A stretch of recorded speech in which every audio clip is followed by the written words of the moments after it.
Hey guys, I think I'm live now. I'm gonna need a minute to seem to do that every time. Get things started. Welcome to IPOwarriors.com. We are live IPO trading. Today we've got Aclarion, ACON, and JCSE, which is JE something group out of China. I'll review those in a second with you guys. Let me set up the slideshow again here because now you're looking at something that's not all that interesting. From the current slide, hold on, over here. There we go. Actually going to move this over to another screen. We've got Ali Angel about to come online. Ali. Okay. Ready? All right. Looks like Ali's ready. Hey, what's up, Ali? Hey, good morning. Good morning. How's your morning going? Good. Happy Friday. Happy Friday. Kind of still set up. There we go. All right. Yeah. I got off voice quick and got everything swapped over. So yay. Nice. Hold on. I'm going to take this down. I want to get onto another screen here because I'm going to try to keep my actual buy orders off the. Good idea. Yeah. I'm not sure, but I don't see other people doing it, so there's probably a good reason why it's not done that way. Actually, don't have there. No, that's not the right one. That's part of the reason I have I don't know, so many computers. Yeah, really it is definitely really not. I don't do live stuff very often. Ali's got 6 monitors on 2 computers. Oh, that's cute. So currently I have 3 laptops because I can't part with my old one. And then I've got 2, 4, 6, 7 screens on 2 computers. And I just ordered another screen because all of the reverse split pre-vote chaos is going. So I need another screen. Yeah, I'm totally aware that sounds, but I do. So it works. I never feel like I have enough screens for as many screens as I have. I always feel like there's I could always use another one for something, even just to spread all the apps out. It's nice not to have to toggle between them when you're trying to move quickly, especially if you're, setting up a trade or working on a project. You've got your, graphics, whatever, Photoshop or whatever you're using, taking your screenshots, that's better done on another monitor. I think I've had as many as 6 monitors on one computer. I'd like to just kind of be at one, but, getting to the point where... Sorry, yeah? Oh, it's just not worth compacting stuff if you can't. Like when you're traveling, yeah, totally different. But yeah, if you're able to, the more screens, better. But I get asked all the time also with the screens, like, how do you put up with this? And I started with 2 screens and I worked my way up, so it's fine. Yeah, you start with 2, then you get too many. Just keep adding. All right, so what we're looking at today are ACON, which is Aclarion Inc., and JCSE. Ali likes to not pay much attention at all to what these are. I think especially on the IPO debut, it matters a little bit more. Certainly when we're getting, the ones that have a bunch of retail hype. XPON was the last one that really gave us a run. It was a lithium-ion battery play. And everybody wants to be in everything related to batteries, cars, electric vehicles. And I think that's, on top of the low float, the reason why it ran. But Ali, why don't you talk a little bit about how your LPX strategy is a little bit more agnostic when it comes to, what these tickers are. And then we'll go through what these companies are doing. And you can decide whether you want to pay any credence to that or not. Cool. So they're all trash. One of my research team this morning was like, this company's trash. And I'm like, they're all trash. And the room, everybody's like, huh, because I say it all the time. All of these companies are in survival mode. That's why they're IPOing. That's why they're running through the process. So for me, I'm just looking at what they need to do to survive. Obviously, when they first IPO, they've got lockups. So those are my primary play right now. So when they have a lockup, it's either a 90 or 180 day, or some of them have like the leak outs. Like right now, CYN has a leak out. So it's going to be a multi. So a leak out is where they have a specific percentage or number of shares at certain dates. So for example, CYN has a 90, a 120, 180, and then a 360. I think they have something else in between there, day leak out. So they can use a certain percentage.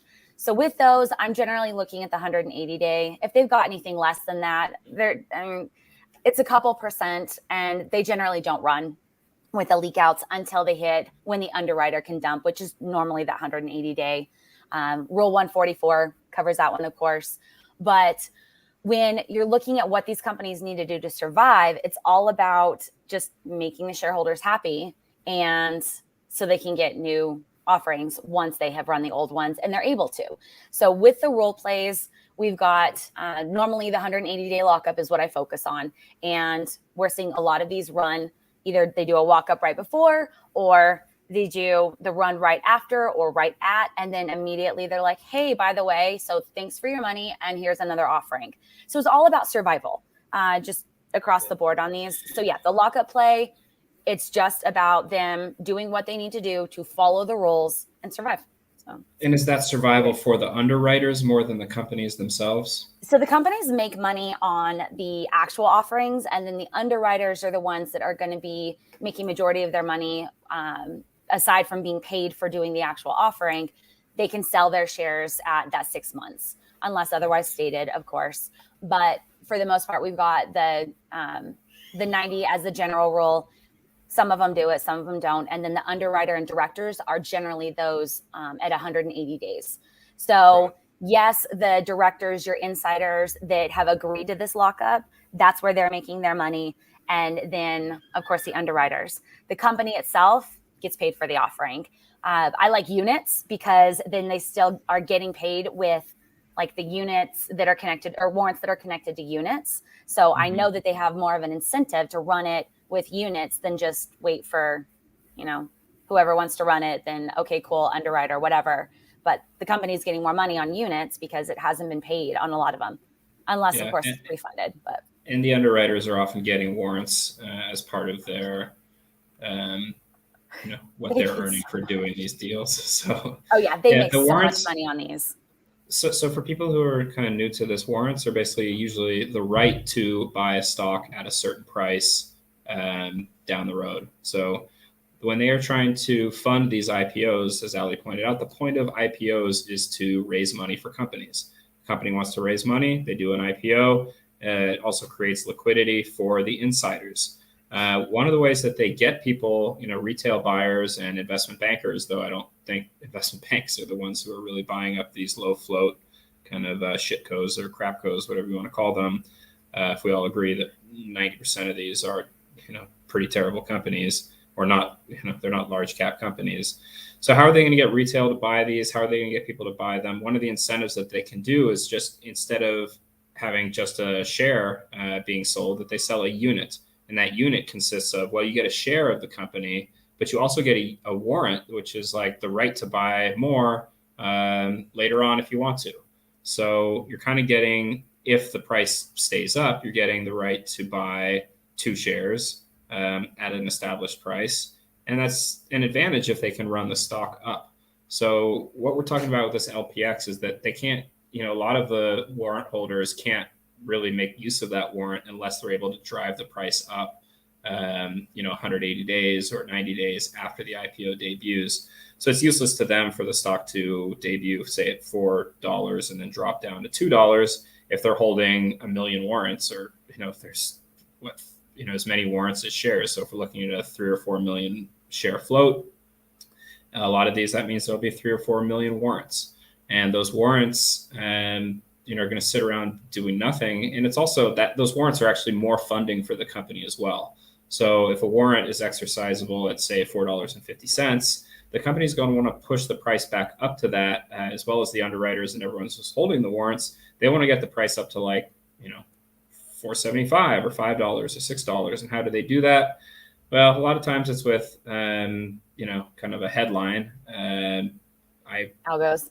Yeah, headlines and algorithms. The trading algorithms help kind of, once they can push the volume, which I think is what the headlines sort of do, although we're still hypothesizing, testing, and debating that. But they do something to kind of give it a push. Then the algos step in and bump it up. Now, once the price goes up over, say, 450 or wherever that exercise price is, we call it the EP. Then we'll see, then they have an opportunity to exercise those warrants at a profit. And you're also seeing people who bought in at the IPO who are bag holding there or had shares that were locked up at the IPO price. They're also able to liquidate their positions. And when the warrants are sold, when people exercise those warrants, when they're, we can get into cashless versus pre-funded, but the cashless warrants then I think are the ones where you then have to pay that money to collect the warrant and then before you can sell it. And that raises more money for the company. So that's also in the company's interest.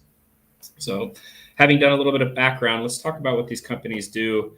I think that this is important as part of understanding what the IPO play is. I do tend to agree with Ali that regardless of whether it's a crappy company or not, it will get run come LPX time. That's the lockup expiration time. So the first one that we're going to talk about just briefly is SOS Hydration. And that's just because this one's been on the calendar for 2 weeks in a row and keeps getting rescheduled. They're only trying to sell 1.36 million units. And really the only reason why these get continuously rescheduled is because they can't get enough buyers. And when they can't get enough buyers, that's an indication to me that it's probably a weak debut trade, simply because it means there's not a lot of demand for the company itself. People aren't excited about buying this IPO. Whereas with XPON, the lithium ion battery play, that one sold out pretty easily, and that one turned out to be a strong debut.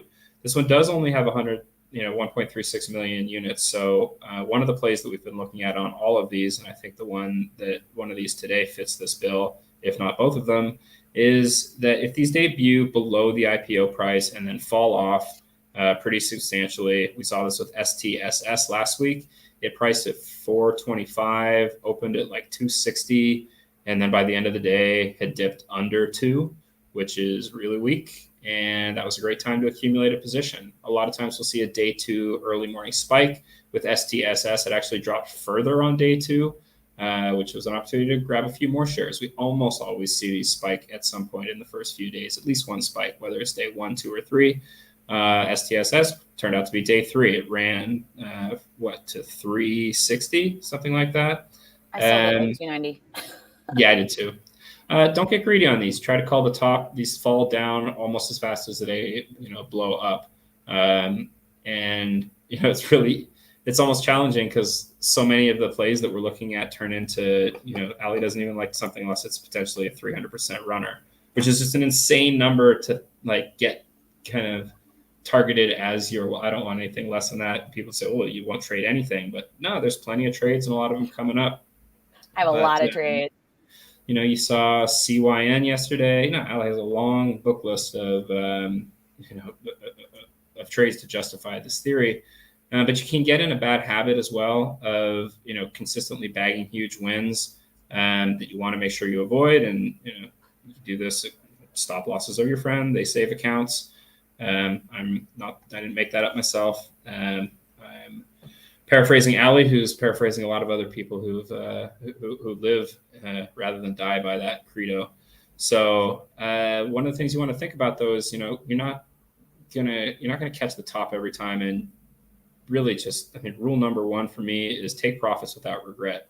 If you're up in a position, and you don't have time to manage the trade, or you don't have high conviction, your conviction should go down.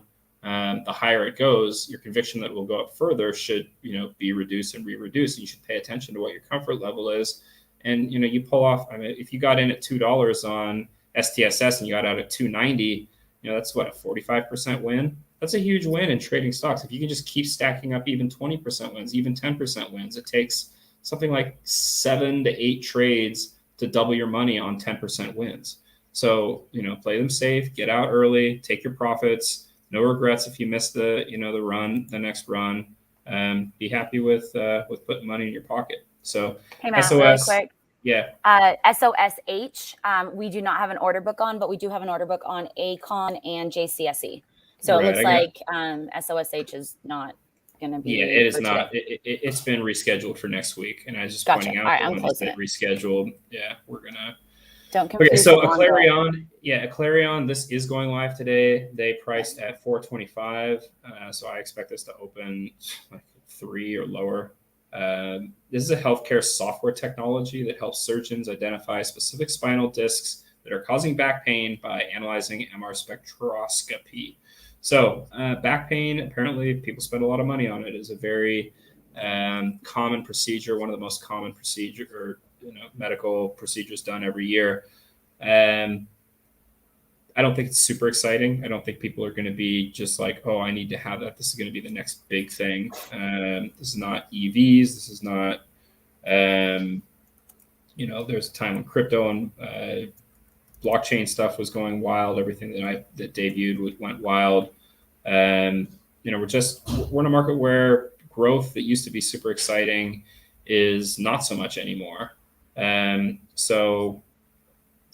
Play what's buzzy, what is trending. Those are the IPOs that are going to get the most immediate upside off the debut. This one has been significantly downsized as well since about a year ago when they tried to IPO. Tells me that they really can't even, they probably were trying to get institutional demand and they couldn't get any. So now they're going for retail demand. The revenue is up 15% in 9 months. I don't know what to say about that when your gross profits are down 59%. Your gross margins are negative to begin with, negative across the board. Underwriter Maxim Group just will bring almost anybody to the show. So for me, this is just kind of hands off and wait. Are you there? And Ali, do you have something to add to that? Oh no, I said they don't discriminate. Maxim is one of the ones they will do anything. Yeah, you have tiers with placement agents, and some are better than others. Kind of the horror of one of the horrors of the underwriting community. Yes. I used to track them and they really are not they don't care. They'll bring anybody on. No. It's kind of crazy. But it does play to the point where, they do have regular retail customer, people with accounts at Maxim that, they need to move these stocks. And the way to do that is to keep people happy with, every once in a while, they'll bring, I think they did, or was it Think Equity, which is almost the same. Think Equity, I think, did SOPA. And SOPA went from like $9 to $40 or something crazy. It was one of those stealth IPO runs. So they bring them along. The people they're pitching it to, they tell them like, hey, you should get this one. They have their kind of like makeup plays. They kind of try to, in the long run, make their clients happy. So that's what the LPX are for. That's what we pay attention to those, because we know that they have a long-term goal, which is to stay in business. They need to keep bringing deals that they can't just bring, they can bring as many crappy deals as they want, as long as the shareholders, the people who are buying them, end up with an opportunity to take some profits there. So the next one is JCSE, which is JE Cleantech. This is a Singaporean company selling dishwashing and cleaning equipment. Sorry. Yeah, this one's just so laughably out of left field and literally is kind of like laundering. And my theory on the Chinese stealth plays are, in my opinion, the only way that I can make sense of them are that they are laundering money. And we saw a similar setup to what I'm expecting this one to do. We saw with, was it last week? GNS, which is Genius Group. That one was a company that actually is legitimate. I mean, they have legitimate clients that are, big name clients that are using their, their educational technology services to train their employees and train their workforce.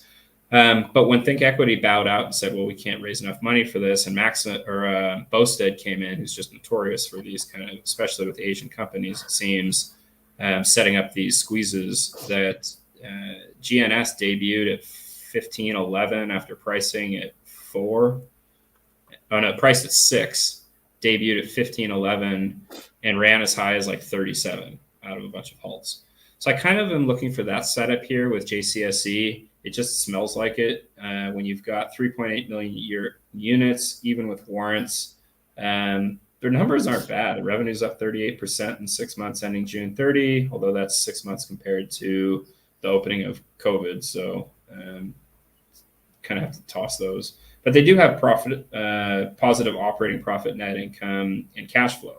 So their baseline financials are actually not bad, positive. We don't see that many IPOs that that can make that claim.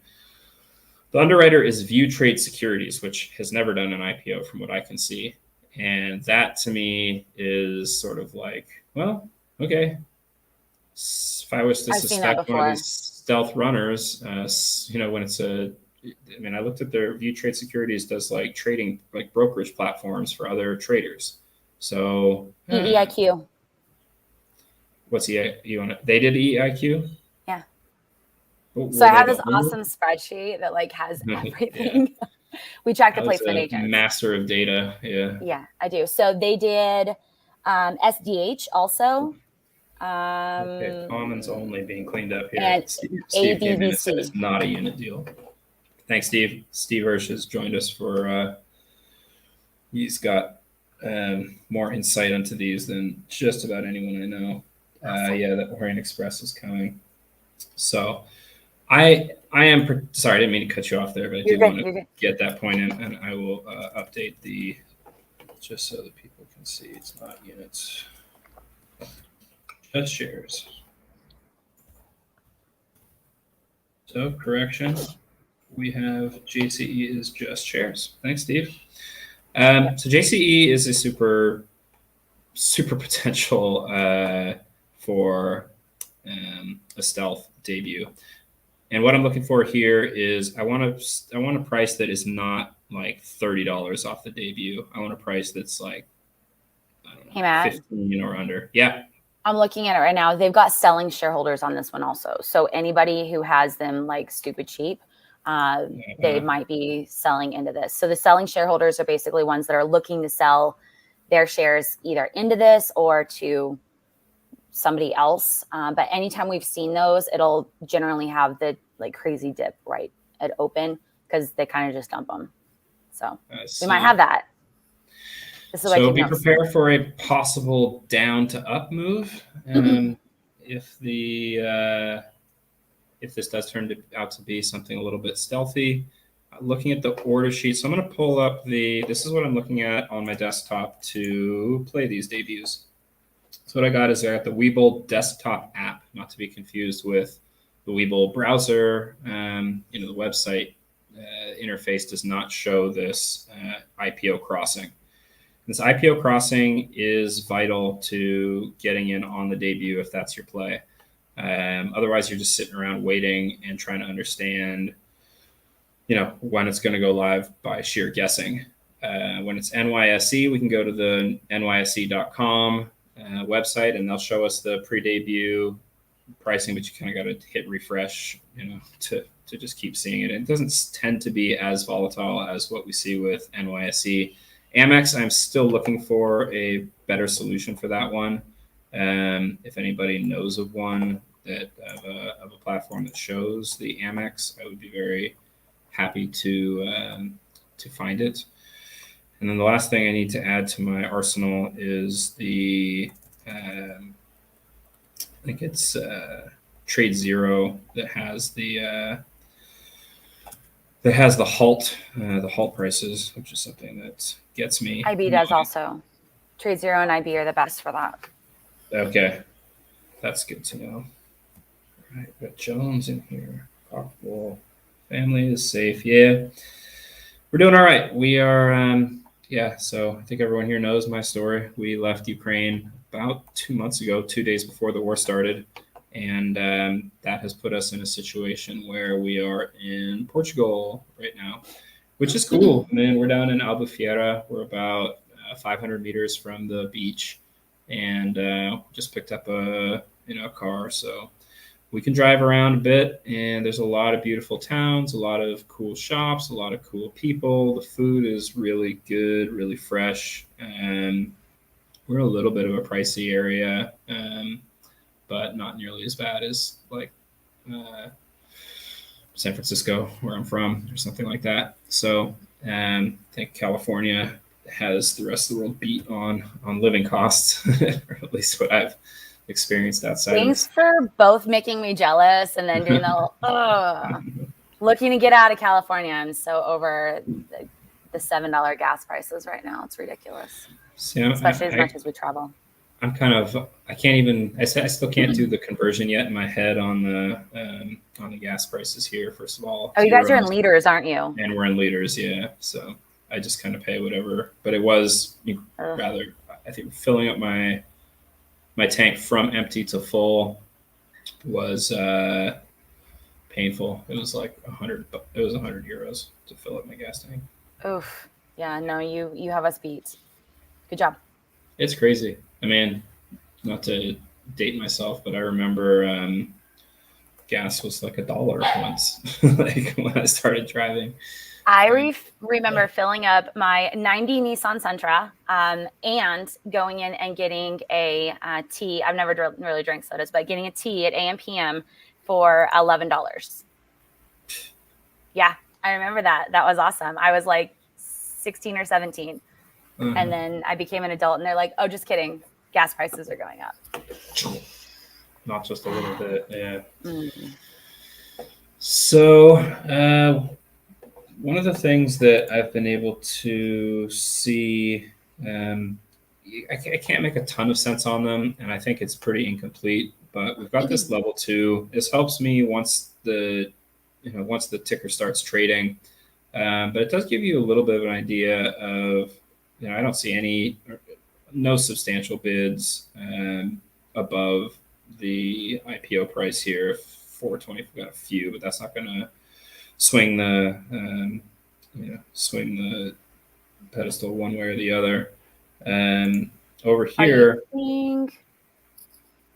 your screen's super small because I have StreamYard. I think we're seeing the same thing. But I've got a $2 ask and then a $1.99 ask on JCSE. ACON is $2 and JCSE is $1.99. Okay. I got asks at least showing up here in the 4, 5, 6, couple thousand shares, few thousand shares. So if there are not a lot of, bids. But one thing I'll notice is, when there's not a lot of asks, it kind of indicates to me that they might not be selling. There might not be a lot of shares offered, which can lead to some of these insane spikes. I remember, what was that? AERC. AERC had something like a couple hundred, and that one priced at 10, debuted at 40, and then ran to over 100.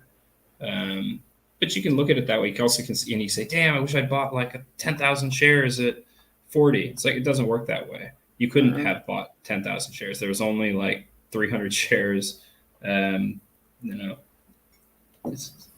People in this chat, I believe, explained to me that they were being called and asked to free up some shares of AERC just so they could take it live. So I'm seeing much healthier order book, much thicker order book here on JCSE than ACON, which is what we expected. So I'm going to go ahead, since one of the things that these stealth IPOs like to do is not give us, information. So I kind of like to have a little bit of of an order in, just because I hate missing these. I missed out on GNS because I went a little bit too tight. And if I'm willing to kind of take the risk on it, these are risky trades. Don't go blowing your bank account like I have at least once before. It's also how I got to the position I was in, was by taking big risks. But know what your setup is beforehand, and then stick to your plan. My biggest failure was taking a huge loss where I completely deviated from my plan. So don't do that. My plan is, well, everyone make up your own trade. I don't want to miss this one, so I'm going to set my mine where I believe I won't miss it no matter what. And the quantity I'll go for is, all right, Al, if you want to take the mic while I kind of set up my trade. Yeah, I got you. So it's still, they're just both still chilling. Honestly, I kind of feel like ACON is going to open first, just because it's got more looks like more potential matches lower. So maybe, I don't know. So as far as the lockup play, I wanted to, I mean, obviously that's my play. I do the videos on them, but we've got some of them that have already ran the lockups and now they're an offering play. So once the lockup's done and they've already ran everything, it just changes into your basic offering play, and it's normal like that for however long. So anytime you start running, VLON is a perfect example. This is like a crazy shit code. They got a CRL, which is basically a letter from the FDA saying, fix your life. So it had that huge drop a couple months back, and now it's running. So we looked it up earlier, and they've got exercise prices in the high ones and then in the mid threes. So we've got a range on this.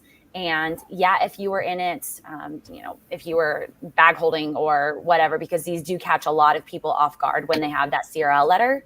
I know a lot of people try to play FDAs. Just please be careful on those. I don't, just like I don't play earnings. But with this one, it's running today. The potential on it is, okay, cool. They may have already dropped the 188s that they had, or 186s, whatever it was. And then they've got, the next level in the threes. So that range is where I would be playing these. But VLON is the perfect example of, this is an offering play. They're looking for strategic alternatives. So what's a strategic alternative? Probably a merger. So the ones that just die and then start running, there's a purpose. They either need money or they need to impress somebody so that they can, get a contract or get an acquisition or whatever. So just always know there is an agenda behind these. These don't just run. Like, they're not just going to be like, oh, look, let's just totally, go up 100% today for no reason. There's always an agenda. And as long as you have that in your brain and you understand that all of these really are shitcodes, you're totally fine. With that, also stop losses, definitely. And on VLON, if you were in it, I would definitely be moving those stop losses up. You guys, a lot of you know how I trade, but with these, I'm going to stagger my stop losses and I'm going to move them on the way up. I'm never just going to, oh, cool. It can come all the way back down and I'll just give back all my money, because these do, like the majority of them do. So moving stop losses up as they go, stagger them, that's something that I've learned over the years, and that allows you, one, if you want to play the waves, you're not getting out completely. So, because we all know as soon as you get out of it all the way, it's going to run, because that's, it's a rule. But if you're staggering your stop losses, I do them a lot of times in 1/10 when I'm full size on something. So I'll just kind of move them up as I go, and I'll move, a couple at a time, and I'll move them around. But when it comes back down, because a lot of these do have the knives, you're taking some profits, right? Because you've already moved your stop loss up. And then also you have the opportunity of freed up cash to get back in. So there's just a lot of things that take time, and it takes, just the knowledge of actually seeing these happen and the experience of doing it. When I started doing the wave plays, I was playing with like 10 shares, and I would just, 10 shares up, 10 shares down, 10 shares up. And yeah, it's like, a couple cents or $1, depending on where it's at.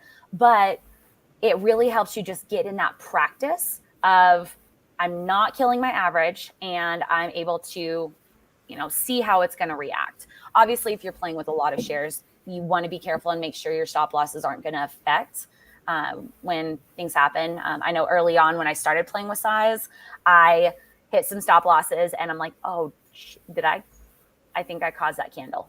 And so I learned very, very quickly to break it down. And that's part of the reason that I do the 1/10 now, or even more. Like, depending on how many shares I have, I'll break it up. But I want to get in and get out without affecting the stock. That's always a goal for me. But laddering out is a great strategy, not only because it allows you to kind of take a certain portion out to lock in profits and ride, the rest. I wouldn't advise ever to let any of it fall into a loss after you're substantially up. But for example, here we had two recent IPOs, both low float, that ran today. One was MITQ, one was VLON. They both kind of, like, this one popped. in after hours yesterday. I think this was some kind of merger or JV agreement. MITQ, give me one sec. I pulled the information earlier while I was on voice. It is, so they had the 180 day was on January 4th. They have not run it. They had 4.3 million shares that they could run it at. And then it is a $3 exercise price. So that's MITQ. So with this one, I mean, technically right now we have $100% upside. So the dollar amount on it right now is still pretty low. If you were already playing it, I would have staggered because it did have that knife, but there's also an algo on it, and it's one of my favorite algos. So it's a psychological algo. For those of you that know who Trade the Matrix is, TTM, he does a lot of blogs on the algos and like the psychological side of them. And if you are ever in a trade and it's just going crazy up, down, and you're just like, ugh, it's probably a psychological algo that is messing with you. And good job, you fell into their game. But get your composure, take a breath, and just understand this is the purpose of these. They're trappy both ways. So MITQ, perfect example. CYN, absolutely perfect example. CRXT also. CRXT is a D-SPAC. And yesterday, it was a chop fest. And granted, it was only like 40 to 60 cents. If you're in that and you're new, and it goes from $2 up to what it do, 268, back down, and then it has a huge knife, and then it goes again. You're like, what is going on?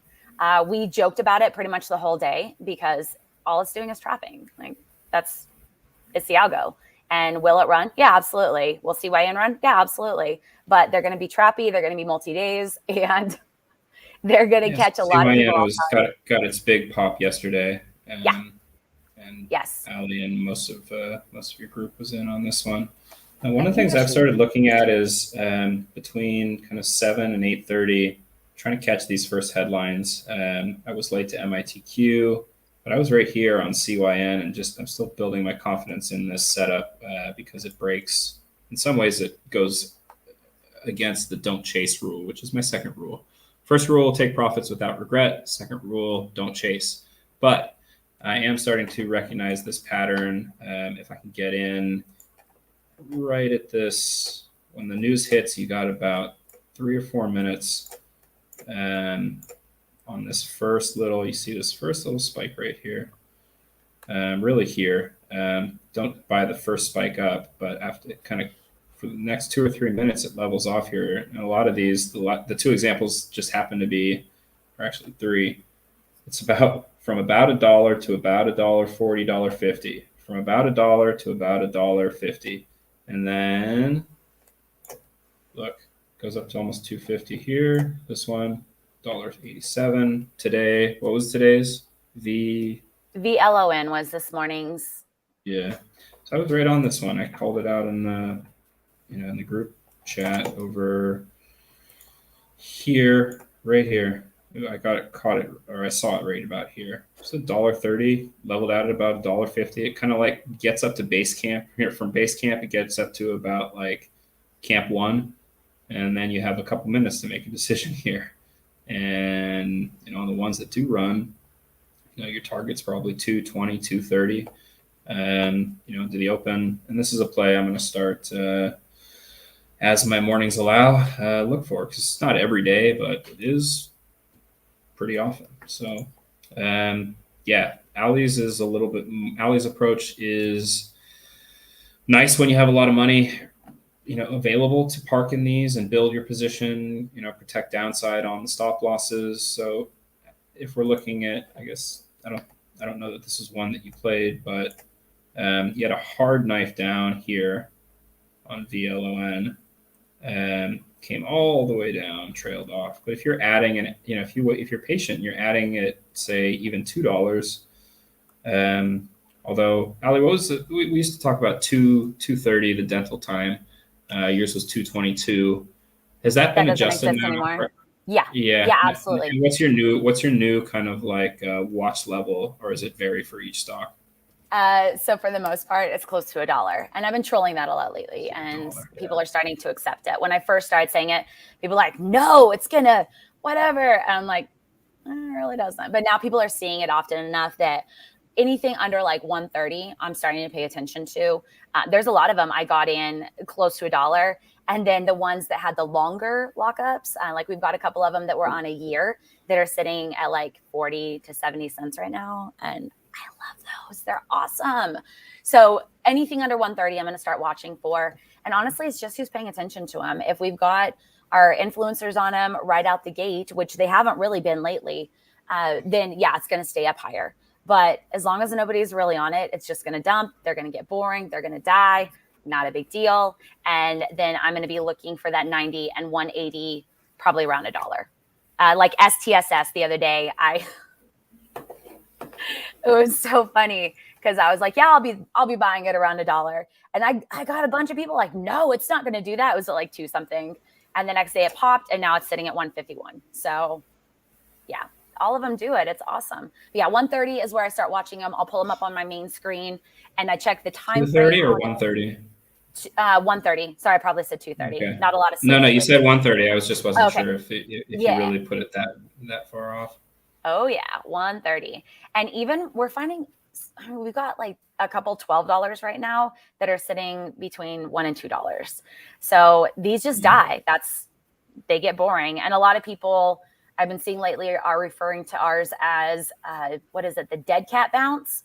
And I'm like, don't short those, but because we know that they have to run those EPs. And yeah, I try to warn, but I'm just a girl, so it's cool. Hear me now, believe me later. Well, that, and I don't put stuff out like you should do this, or I think this is whatever. This is the facts. So I'm watching a bunch of screens right now. This is the facts. This is what they need to do to survive. And there you go. It's kind of that simple. And that's also why I'm so detached with them, just because it's survival mode. If they're on a listed exchange, it's because they're not surviving in the real world. Yeah, they're not private companies, just self-funding or raising private equity. Yeah, I'll say that with small cap are definitely once they get up, to global and global select, they're doing a little bit better. But capital market, they're surviving, and most of them will go non-compliant also, which is awesome. I love those. Yeah. Nice. All right. So Steve Hirsch, who's joined us in the chat here, somebody who I have an incredible amount of respect for in terms of IPO buying. He's playing with a few more zeros at the end of his account than most of us here. He's talking about the Orient Express for IPOs is coming, including JCSE, 4 other stealth deals coming. Steve's got more insight on the the book runners and the underwriters than any of us. And I will be asking if he'd like to join us one day for this kind of stuff or do some kind of podcast with him. But he's someone I listen to a lot, and really glad to have him in the chat, and someone who's shown me a lot of takes the time to talk to me about things. And big shout out to Steve. Appreciate your joining us here. Let's jump back. We're getting questions about indications here. So still no indications. The order book on ACON is definitely pretty weak here. Nothing substantial until about $3, $32.50. These don't mean a whole lot. I have not been able to find any. What really, the reliable number has always been here in Noe Crossing. Until we see that, really, I'm just kind of shooting in the dark and pulling numbers out of a hat. But there was a time when these would generally go live at 9:50 and 10 o'clock. Clearly today they are, and last week as well, they pushed them back a bit. And I think it was a bit later in the day, more towards almost 10:30 or between 10:30 and 11 when we got to see. I keep blanking because I was annoyed that I missed it. Oh yeah, GNS. GNS kind of pulled they listed on the Amex, so we basically couldn't see it, as I've mentioned. But yeah, they've been pushing these back, so not as many. They used to have, there were days where we had like 3 or 4 IPOs at once, and it was just getting sort of crazy to watch them all. But it is pretty exciting. We haven't had a big mainstream one for a while, but where I made just a killing on, probably had like 10 or 15 wins in a row. Was when, kind of in 2000, the last half of 2020 and 2021, there was just so much cash in the market that all the companies that wanted to IPO'd, and those that couldn't IPO went public through SPACs, which means we got a lot of just dilution across the whole market. There were like something like 300 IPOs or something over the last 2 years, IPOs and SPAC deals, combining the two. So, at that time, it was for the bigger IPOs, you're going to be sitting here. I mean, I won't even start until maybe noon. I think Rivian was the last really huge one we saw, and they didn't go live till something like 2 PM. And I think there was another IPO in the morning before that. I forget which one. But yeah, there's no timetable for these. There often is a timetable for when they'll start pricing it, which means when they're not pricing the IPO, they price it the night before, but when they start kind of the imbalance, the share imbalance. So a lot of times we'll know when that's going to start, but then that can take as long as it takes. And what the process is that they are, asking on the sell side, well, which shareholders would like to sell and at what price. And then on the buy side, there are people, like me or retail traders putting in limit orders saying, well, I'll take 100 shares or 10,000 shares or whatever your price is to so ACON, we're seeing, this is what I'm talking about right here. So ACON's showing 265. So what's happening right now is ACON, the book runner on ACON, which is either the underwriter or affiliated with or tied to the deal, is on the phone with the NASDAQ floor. And they're saying, they're getting quotes in real time from the NASDAQ floor that is saying, hey, we got 33,000 shares at $2.80. Do you want to go live? And they're going, no, not yet. And they have to do at least 10 minutes. So this one started probably at 10:30. So we're probably 6 minutes into this. We've got an imbalance here of 108 shares, which is a pretty small number. 34,000 shares, that's a pretty small number. Usually we see at least 100,000 shares.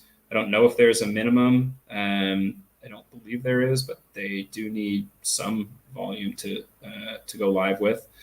For a 425 IPO that has warrants, the warrants usually are kind of valued somewhere in the anywhere from 50 cents to $1 when they first start trading. So you want to keep that in mind before you just say, oh, this is a huge loss. Well, whoever bought the IPO also got warrants. But at 265, this is kind of what we thought we'd see.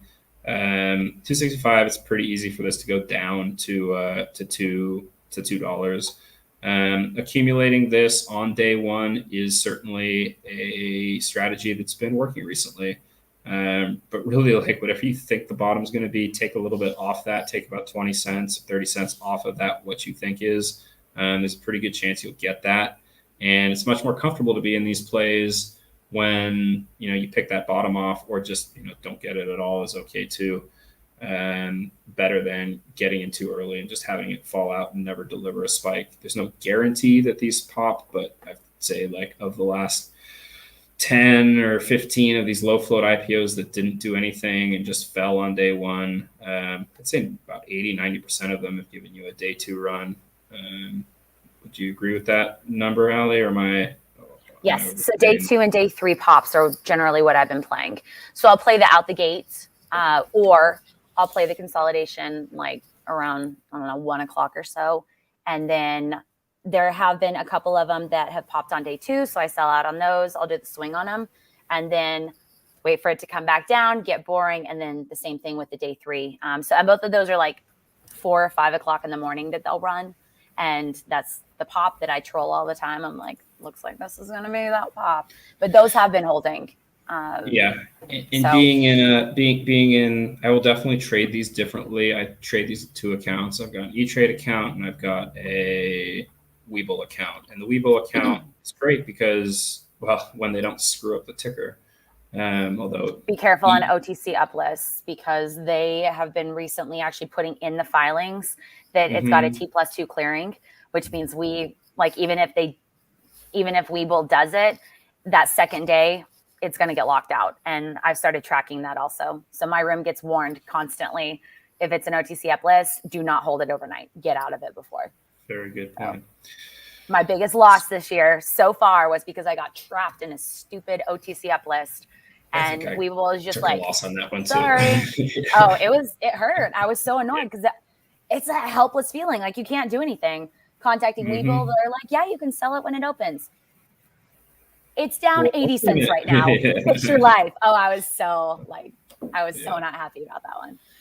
Yeah, it's frustrating to get locked out of a trade. I was unable to trade GNS last week on Webull because Webull just screwed up the ticker. Also was unable to trade EE last week in E-Trade because they put the wrong kind of block on it as well. So, that is one thing that, there's no guarantee and there's no real recourse for when the platforms screw up these IPO tickers. And it happens more than it should, but it does happen. That being said, in terms of making a plan, it's not something you can really plan for. But it will affect whether I go into an IPO play or not. If an IPO trade is not, especially if it's more of a standard IPO where it doesn't really look like a stealth IPO, just kind of a hype-based low float IPO. If it's not available on like half the platforms, because it's when it's a problem on one platform, it's usually not isolated just to one platform. That's kind of an indication to me that demand might not be able to show up. So you do want to be aware of that. But the point I was trying to get back to was that ACON, an accumulation play, is something that if it dips, if I can accumulate before it then runs, that's something that I will take only in a Webull account. It's not something I want to play with an E-Trade account because by the time it's done its day one pop, at 4 a.m., by the time it's 7 a.m. and I can actually trade it in E-Trade, it's come down so far that it's either no longer a profit or simply not as lucrative as it was with Webull. I did play STSS with E-Trade, just seemed like such an obvious one. The price was so low and the volume profile on day one fit so well. But again, that's why I also got out like early because I didn't have a lot of conviction in it at that point. And with Webull, you can get out early in those early spikes, and E-Trade, you're sitting there watching it going, come on, hold, don't go down. But okay, now we're watching ACON has come all the way down to a 235 pricing here with a buy side imbalance. That's all right. But this is one of the lowest debuts off a $4 IPO that I've seen. So I do wonder if the underwriters, at some point start going, well, let's just, because they are like I said, they're on the phone with the floor of the NASDAQ and they're getting this price. And at some point, the book runner is standing next to like the CEO or whoever the person designated the company to kind of go, and he's saying, should we go live? Should we go live? And NASDAQ's going, okay, we have 235 at 53,000 shares at 2.95 share imbalance. Do you want to go live? And they go, no, keep holding out. And they at some point they just decide, hey, let's go live. And until then, I used to wonder if it was a automated or algorithm, but somebody who actually handled one of the recent. He was the guy on the phone with the NASDAQ explaining to me what the process is. So that's that is the process. TOS, guys. I don't know what you mean. Thinkorswim. Okay. Yeah, we should. I'll try. I got to sign up for some platforms. It's got so much stuff going on, and I got my funds tied up in some positions right now, so I need some things to break before I can move money into Thinkorswim or IB or. As long as you have like $50 in Thinkorswim, you can request the live data. Really? So, okay. Yeah. I mean, I literally keep a couple $100 in it because I don't use them at all. Mm-hmm. But I'll keep a couple $100 and I'll do like one trade a month just to keep it active because that's the platform that I use for all of my charts. And okay. I love them for the charting. So on Thinkorswim, JCSE has one line. That's it. It has NASDAQ, buy and sell. On ACON, on Thinkorswim, it's got the order book on there. So that might be an indicator that JCSE is having issues and ACON, because it looks very similar to what Webull's got right now. I was going to ask, can you pull, instead of toggling, can you pull the screen over so that you've got the order book on both, JCSE and ACON? How would I do that? So just add another order book, and then you would just adjust stuff over. So go to your nice little toolbox up on the top right, the one that looks like a briefcase. So add widgets, and then just add another order book. Okay.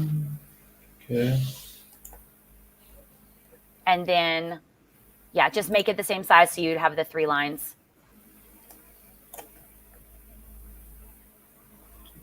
I always put them side by side. And then if you have, I can't see if you have it locked or not, but if you've got it locked, then just change it so you can type in the ticker on it. That's it. JCSE, ACON. There you go.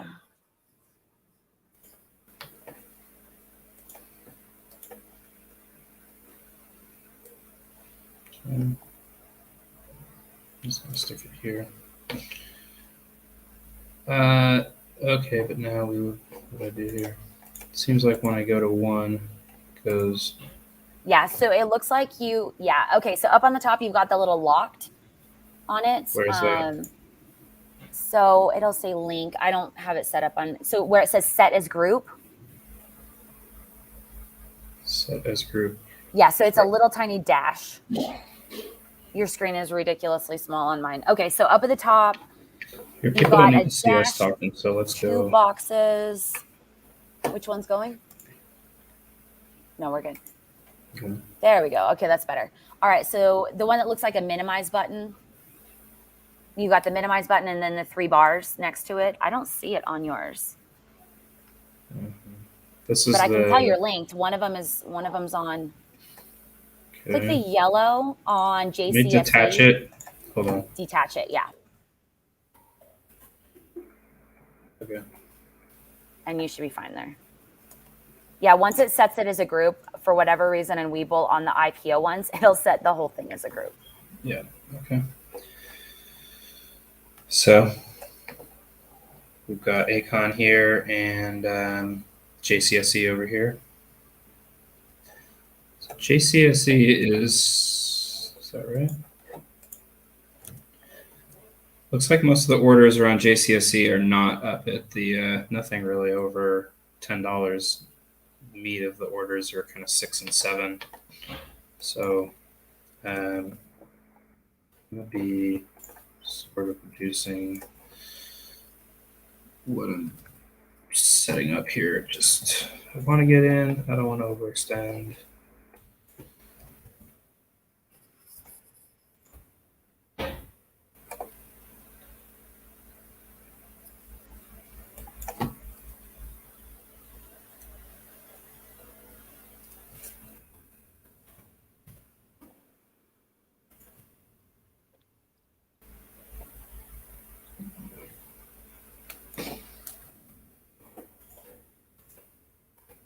Seeing what else is moving.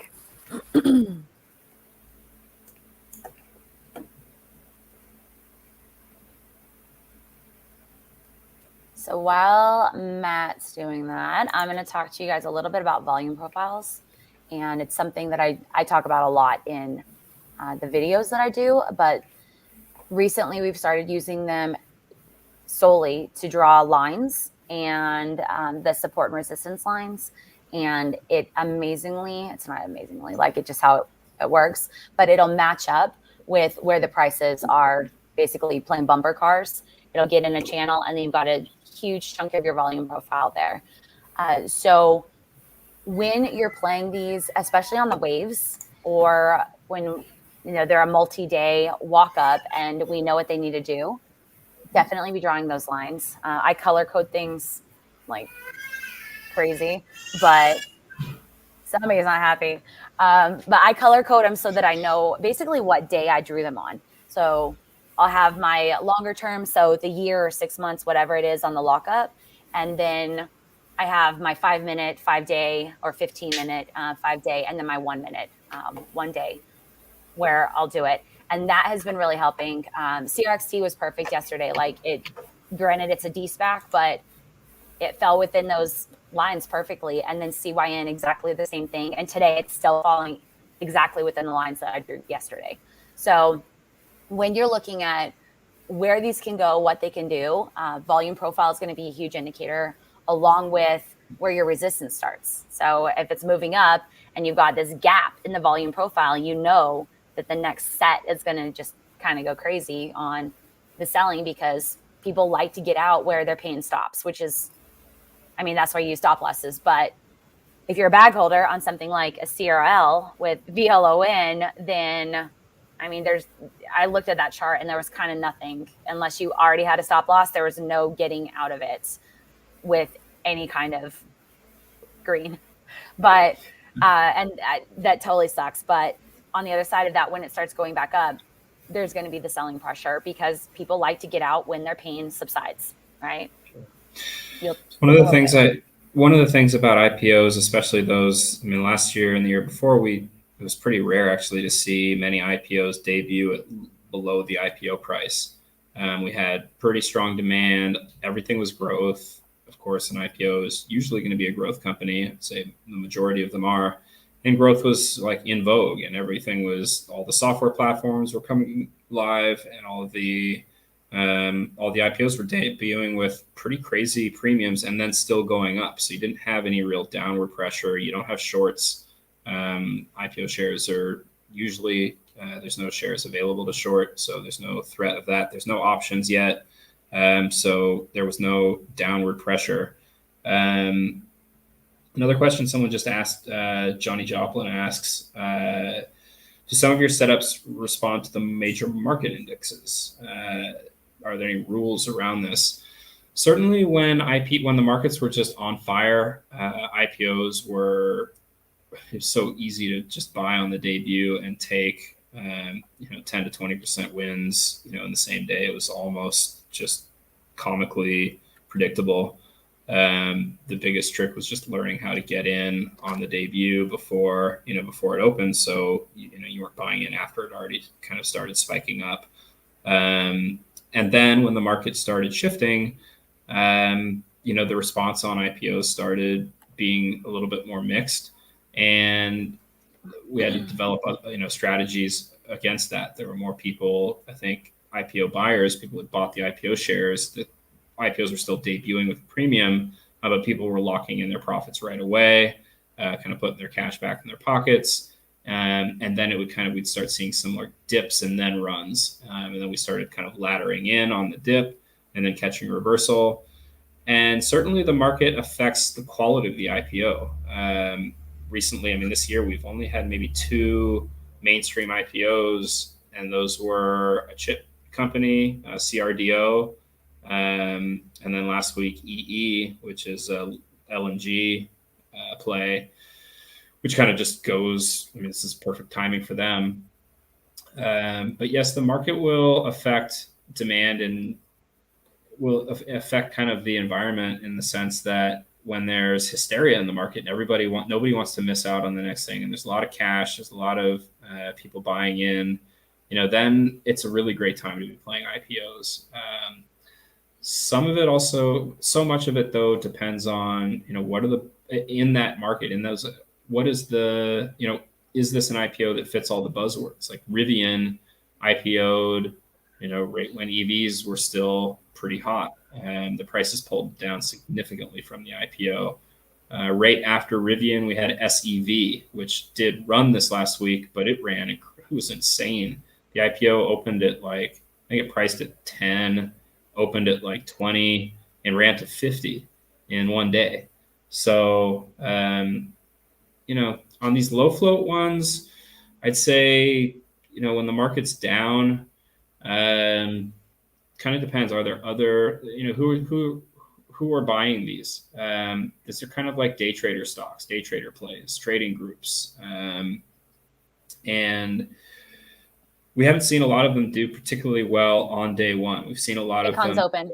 Acon's open. Okay. So one of the things I do here is because the app seems to kind of like hang up a little bit, is I'll go over to 290 was the initial print. So opens at 290. So I got to update my notes here. And 290, 296. So we had a pretty strong buy side presence in a lot of the, throughout the pricing. So that kind of on one hand looks strong. On the other hand, $3 on this, like I said, the floor for me on this could be $2 or below. I'm not going to do anything at the beginning here. I'm not trying to predict any sort of, there's no story in this setup that to me indicates a lot of people wanting to buy this. So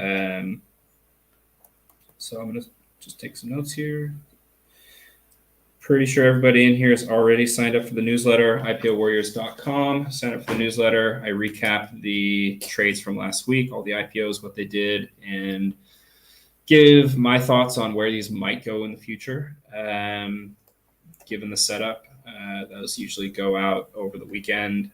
So today is already Friday, and I won't be able to write too much of it today, but I try to get those out early rather than later.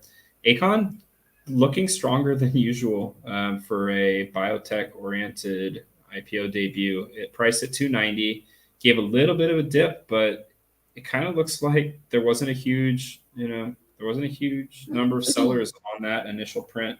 In the opening minute, we had 77,000 shares trade, which is not particularly high, even for a low float IPO.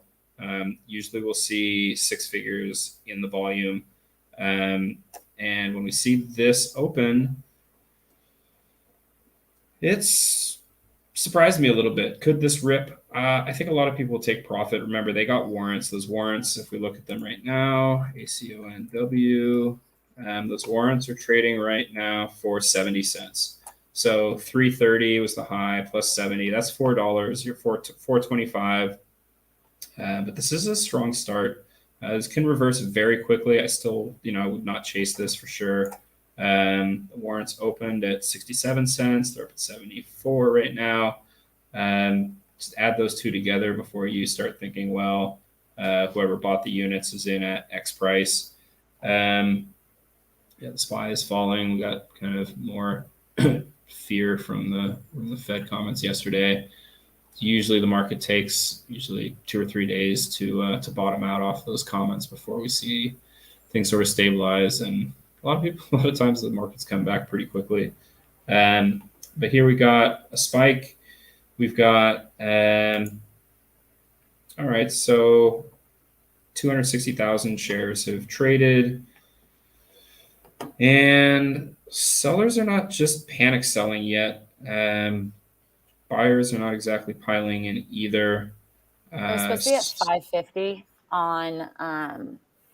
So it's the IPO price was supposed to be 550 for 2 million units, and it opened way below that. I think they actually priced it. I think they priced it at 425. They didn't. So they won't actually announce that probably until later today or Monday, where they do it. And a lot of times, even from like those, will still have the 424 adjustment.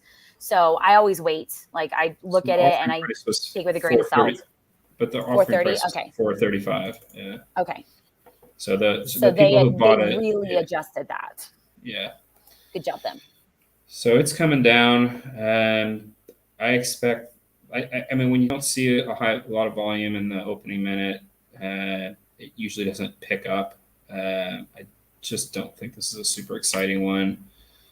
I will just sit back and watch this, and this is a good kind of lesson. You can't 100% predict them, but this wasn't a big. I mean, I'm not sad that I missed a 290 entry to a 330. Okay, a 10% potential upside if you called the top, but I don't have a high conviction in this one.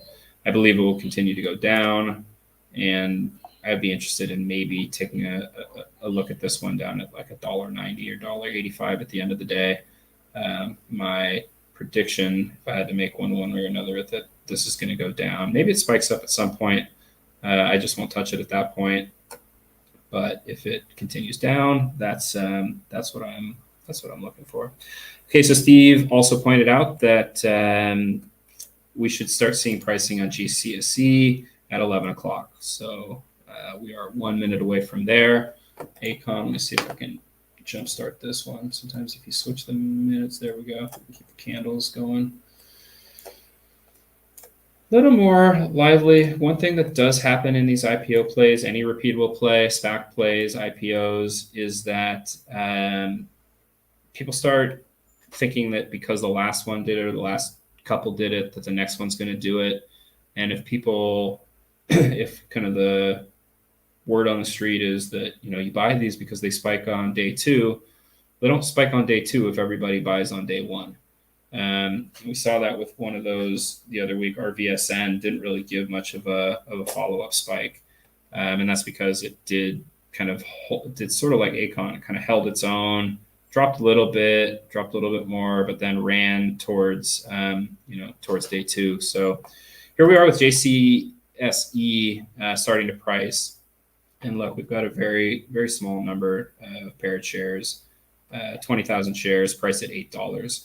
So I like this, and don't have a lot of sellers over here on the ask. We're still early in the pricing. We've got about 10 minutes, so I'm not going to adjust any of my orders yet, but I will be doing so as we get closer. This is, to me, sort of a healthy indication of a run.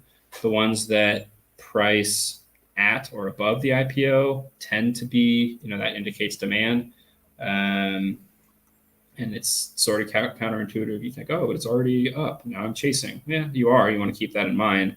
And there, of course, is risk in all these trades. I'm not giving you any advice on what to do or how to trade these, but those that have produced substantial runs have all debuted above the IPO price. So that IPO premium can be a sell-off point, but it's also an indication that there's more demand than there is supply. And, I want to be aware of that when I'm placing my order if I want to buy in on the debut, which for JCSE, I do. I believe that this will show us some halts. That this is going to give us some halts on the way up. So now we're seeing 810, 850. As I understand, they have to wait 10 minutes, so I'm not going to rush in. If I get caught off guard, okay. But I believe that they have to take 10 minutes in kind of this pre-debut balancing before that they can take it live. But we've only got 21.85 thousand shares being kind of offered. So if this price could continue up, and it wouldn't surprise me to see this go live up in at least double digits. There is a point at which I'll say no thanks. If it goes over about 15 or 16, I'll just back off, put the order down, and walk away from it. It's just too risky at that point. But at this price, okay, I'm playing with money that if I lose it, okay. Yes, you can lose half your money pretty easily on a $4 IPO that debuts at $9. You can also double your money pretty easily here as well. These can rip. And if we get that set up, I'll be happy to take it.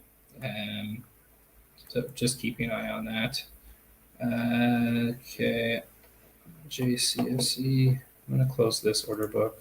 Just clean up my screen a little bit. This is where I'm putting my focus today. So I'm hoping we get a nice pop here.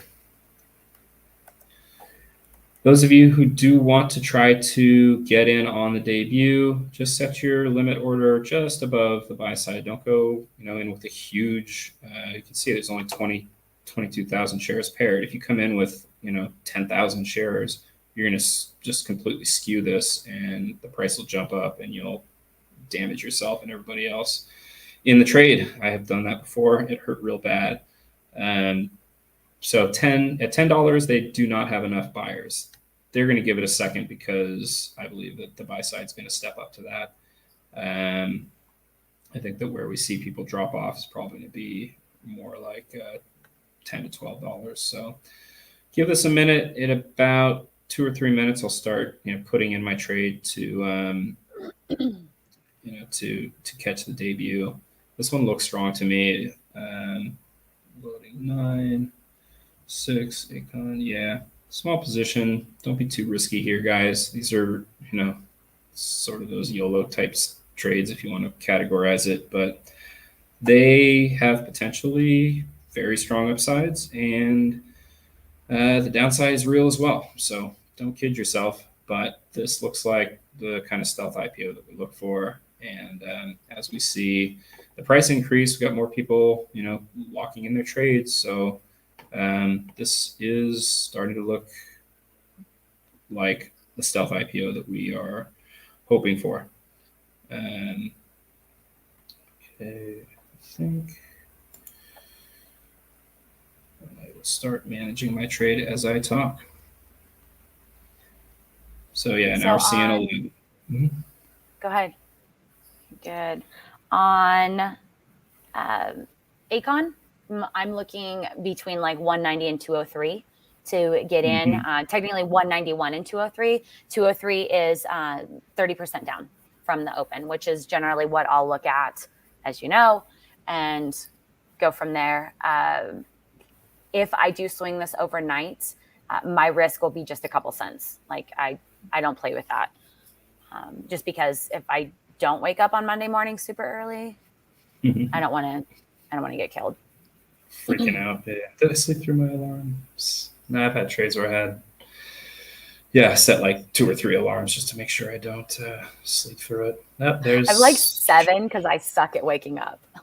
It's ridiculous. Okay, so ACON is falling off, and we saw that kind of pretty much as we expected. Not a lot of, just dying. So JCSE is continuing to draw support as it increases the bid price. I do like to watch these because of, for this reason. There are kind of, I don't know how to really. Oh, Jesus. Sorry, I got to manage something here. Yeah, JCSE is just kind of chilling still. I've got it up on Thinkorswim, Webull, and on Street Smart Edge now, and not looking like much. On ACON, as far as the blocks go, the first real block is at like 235. So it's coming down, which is awesome. That's exactly what I want. Like, I don't want to buy something during a consolidation when I can see that it doesn't have any real support. Consolidation on reversal. Yay. Yeah. Catching that fallen knife can leave you I love those knives. bleeding. Yeah. Those knives are awesome. Those knives have made me a lot of money. Yeah, as you pointed out, catching the knife on the, when it's after it's bottomed is going to feel a lot better than while it's falling. Yeah. Every time. Low anxiety. Always the way to go. We're starting to see some stabilization here in the 1220 region. We've got 2 minutes to go. My feeling is that they like to take these live pretty quickly. So they don't really sit around doing anything fancy. And I believe that it's, they're already down to 7. There's not a lot of extra shares. They're not calling more in. I think we're going to get live where somewhere under 13 would be nice.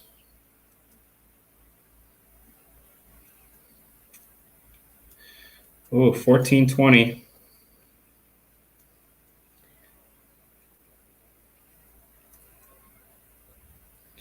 So I originally had said 15 would be about the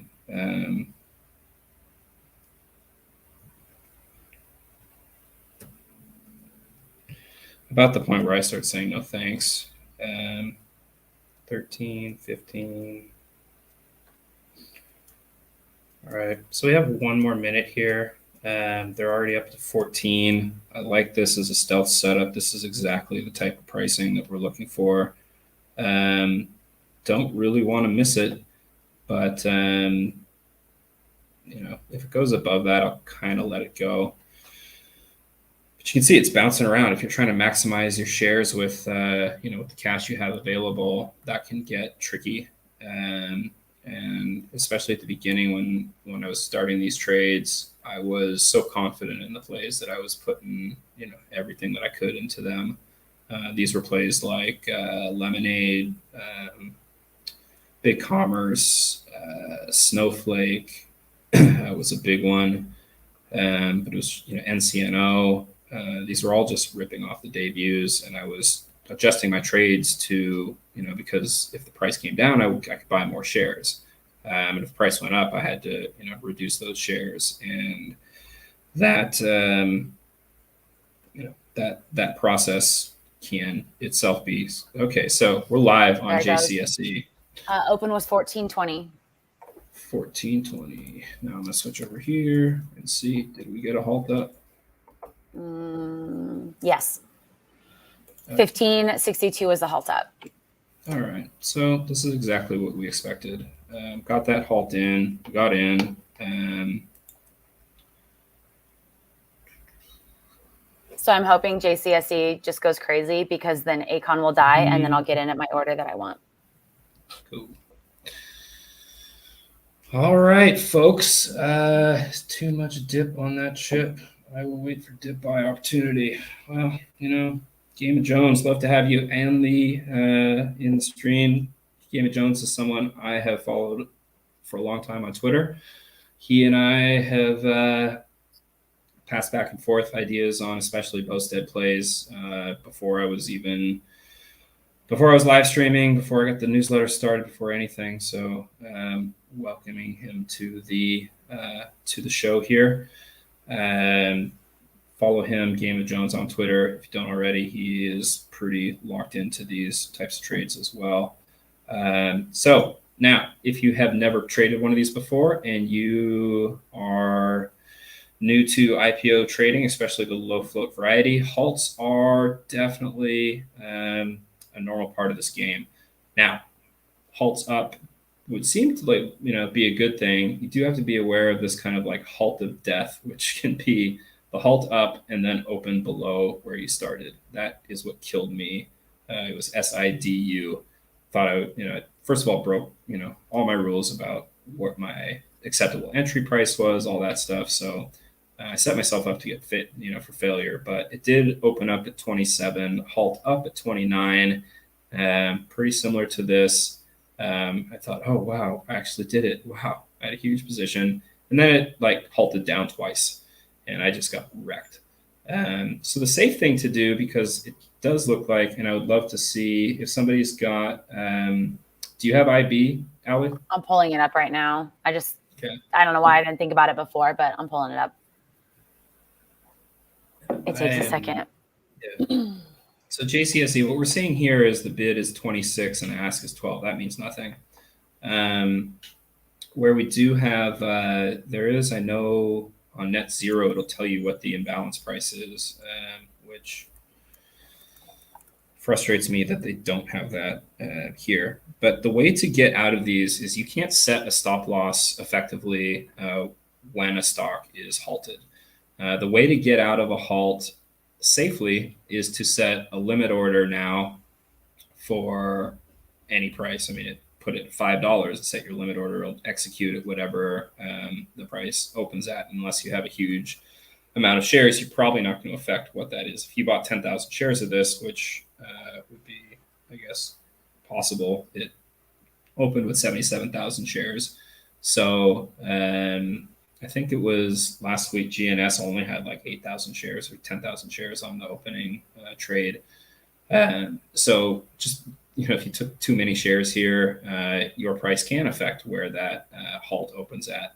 If you took a reasonable position, then your price is not going to affect that. So what I tend to do, I want to let this one ride a little bit. We can see it halt either way. My feeling is that this one's going up to, this is going to do similar to GNS. I kind of like, if we get a halt in the low 20s, I'll say, okay, thanks. I'll take my ball and go home now. But during a halt, you have a chance to strategize a little bit. You can decide, what do you want to do? Maybe you take 20% or 50% of your position out on the first halt. And you would do that by setting a limit order at, say, $10 or $14.20 even. If you got in at, what was the open? Open was $14.20, it spiked right up. So if you're in at $14.20 and you're basically saying, well, look, as long as it doesn't open below $14.20, because I'll rather like wait and see if it rebounds up, I'll take my profits. It'll probably open at, say, 15.60 to 16 and jump up a little bit from there off the spike. What also just happened, so you set your limit order at, say, 14.40. You lock in a little win. You probably take a bigger win, $1.40 from 14.20 to 15.60. That's a 10% win. 10% win in 20 minutes? Not so bad. Another thing that's happened here is that there's a lot of traders and algos that'll look for halts. If you were a day trader, you were not aware of this IPO, and you saw one of the things you're watching is halts, and you get a halt alert, and you're doing, this shows up on your halt alert, and you go out and you're like, oh, I'm gonna do some research. There's a low float IPO, just halted up. It's kind of got some agent spin to it, and now I'm gonna jump in right here. So there will be a bunch of traders that jump in off this first halt, and with GNS, we saw, I think, 2 halts up and then a halt down. So people kind of jump in, and then so this halt will put this stock on a lot of people's radar. And throughout the day, it's almost inevitable that this is going to be a heavily traded stock at this point. We've already had to, so we've only had not even a minute, 5 seconds, a second of trading before this halted. I could barely even get the screen up before this halted. So expect volatility, expect volume. The only thing going to hold this down is it's going to halt a bunch of times. So one of the things I look at, I'll pull it up over here. You guys can't see what I'm doing, which is fine. Intentional even.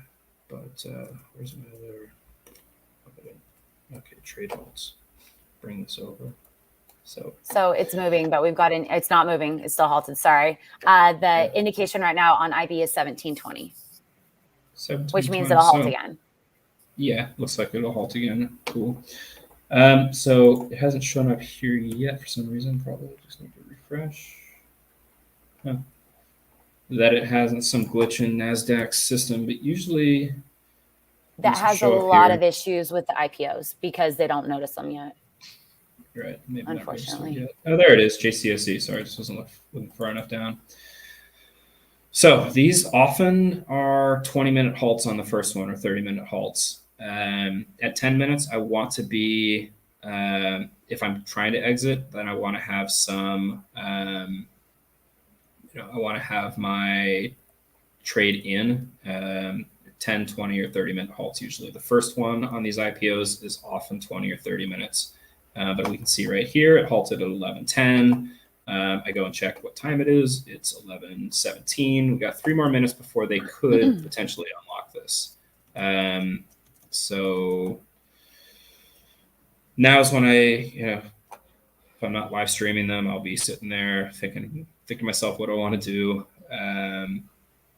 and get my kind of head on straight. There was, especially when I was first in these trades, I was, there's so much adrenaline flowing. Like these, I get so pumped up for these. I had a lot of money riding on them. And, it was pretty exhilarating. So if, this is kind of a time to take a deep breath. When I see a halt, right away, the first thing I want to start checking some things, but I don't want to get too excited. Maybe even take a restroom break or something like that. But, clear your mind, get your strategy, start thinking about, okay, we got the setup we were looking for so far. We believe that it's going to halt again. I do have kind of a 3 halt rule for myself, which is if we do get 3 upward halts, I'm kind of like, all right, this is time to say thank you. get out and go enjoy the rest of the day. Look, checking back at ACON, which is trading, its volume has tailed off as expected. About quarter of the way through the float. I do like to see, so I'm looking, one of the things I look at here is the volume against the free float. This did not just race up. A lot of these we see just kind of like climb into matching the free float. This is clearly not going to do that. If I am looking for sort of a temporary spike, I have noticed that at about the halfway mark, at about, if we get to 1 million shares, that there could be a little rally there. If it doesn't rally there, or it doesn't even get to that, then we're really looking at that day two possible spike. There are a bunch of traders who, this is pretty common to see in the level 2 data, they're not trying to push the price up. They're kind of like just catching it if it falls, building up, accumulating a position, but nothing too big here. Nobody too aggressively loading up yet. So we do have a lot of resistance on the upside. So I think, yeah, I'm with Ali on the $2 kind of mental level, and then from $2 I expect it to kind of fall out a little bit further than that. We'll see if JCSE gives us any more. GNS is below the offering. Yeah, these are not to be held. MITQ, which we talked about earlier, jumping from $1.05 whatever to $1.55 via 2 something earlier in the morning. That was one of these IPOs that I think priced at 5, opened at let's say 11, and like ran up to, I think popped pretty hard too. I forget what take a minute to look at that one. So MITQ was an OTC uplist, and it 3 was the IPO price, and then it opened at 12, and that was July 8th.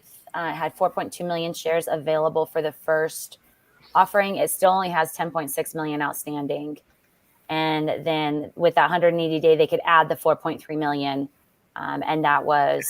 How high did it run off the 12 opening? What was the high on day one? High on day one, I don't have that. I just have the open, but give me a second because I can get that. ACON making a little push here. For a day 2 spike, I don't really like to see much of a day 1 spike. That kind of plays it out in some regards. We saw that again with RVSN. People start believing, if too many people believe that there's going to be a day 2 spike, they start trying to call these bottoms. And if we don't see an extreme bottom, then it's not open. Hey, 1923, 1925. I'm like, by the way, sorry. Yeah, no, so that was a little bit of it's like a 12-minute halt. Usually they're more on top of that. And it looks like we are halted again. Yeah. That was fun. Okay, so here we are. That's the second halt. This is a point where I like to say, so we've got Ali here. We can see what the next open is, but probably going to take some of my position. This is where I kind of divide my trade into a conservative trade and a more aggressive trade. So on the conservative side, I am going to take, say, wow, that's great, nice profits. I'm going to go ahead and take the safe money out now. And that is just what I do. I have an account that is my daughter's account, or I like to call it my daughter's educational account. We'll see. She's 2, so got some time to grow this one. But this is a great opportunity to lock in a nice win. So I'm going to set my limit order and lock in profits on that one, assuming that we don't get a halt to death here. But it looks like we're going to get still. I mean, there's going to be either a 5 or 10 minute halt here, it looks like, and at least in the order book I'm looking at, we're still seeing a strong buy order here at 20. Ali, in a few minutes, will give us the what she's seeing over at IB.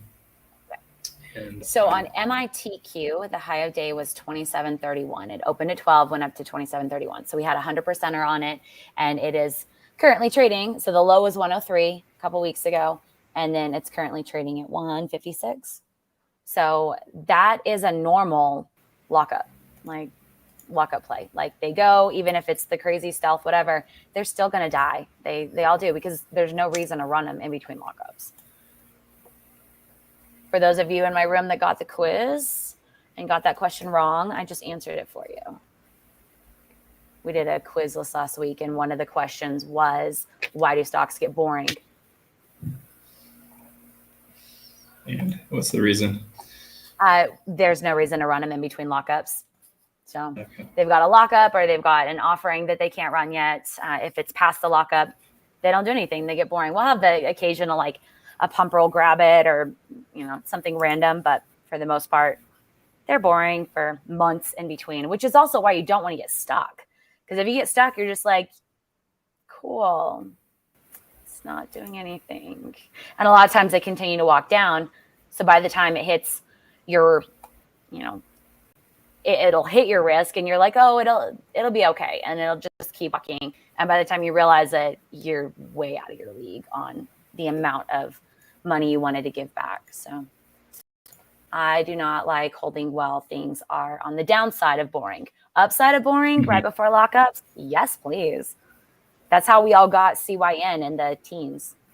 Majority of the room is in between like 111 to 120. So it's a chill trade. It's, you know, so boring before the lockup is okay. The boring before the lockup, consolidation, reversal, that's where we get in.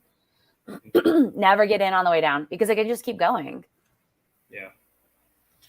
Yeah, if the bottom on these is lower than you think, whatever you think it is, these are worth, most of these are worth. It'll keep going. JCSE, we got it. So that it's interesting. I've rarely seen them not be more on time than that. That was 11:10 and then 11:22, which is a good note to self, because usually I'd walk away for, once I saw it pass, say 11:21, I'd go, you know. So we've got a 2060 on it right now. 2060, yeah. Okay, so not quite the gap that we saw. This one gapped up from 15 to 19. That's a pretty high gap. So the velocity seems to be, 26. We have a huge order there. Velocity seems to be, but I do often wonder where these buys are coming from, and if they are, kind of systematic at the, either the underwriter, insiders, something like that. Then the the ceiling on this can be pretty high. We often see these run into the 30s. I'm not going to get too greedy over 20. I just need to keep cash in my account. If I see this spike and consolidate, we haven't seen one of these do kind of the end of day run that we used to see all the time. Certainly the 3 halt rule, I won't break that, but I'm going to take a pretty big piece, if not everything, out off this halt. 2 halts. It's Friday. I'd be in a pretty good mood with this trade working out if we don't get a reversal down out of this. And the bag holding into the weekend on these trades just has a way of causing me to be very distracted and ruining my work weekends. I'm just thinking about Monday, kind of stealing from my my wife and daughter the attention that otherwise I can be in a great mood having, put a couple grand in my pocket and, off a few, we've been online for 2 hours, not even 2 hours yet. I guess we're supposed to say, hit the like button, subscribe, appreciate you guys joining us. We got 30 people here, 32 people. This is $30 as the target. Yeah, that's certainly what I was thinking before. I don't know that I want to risk it past 20.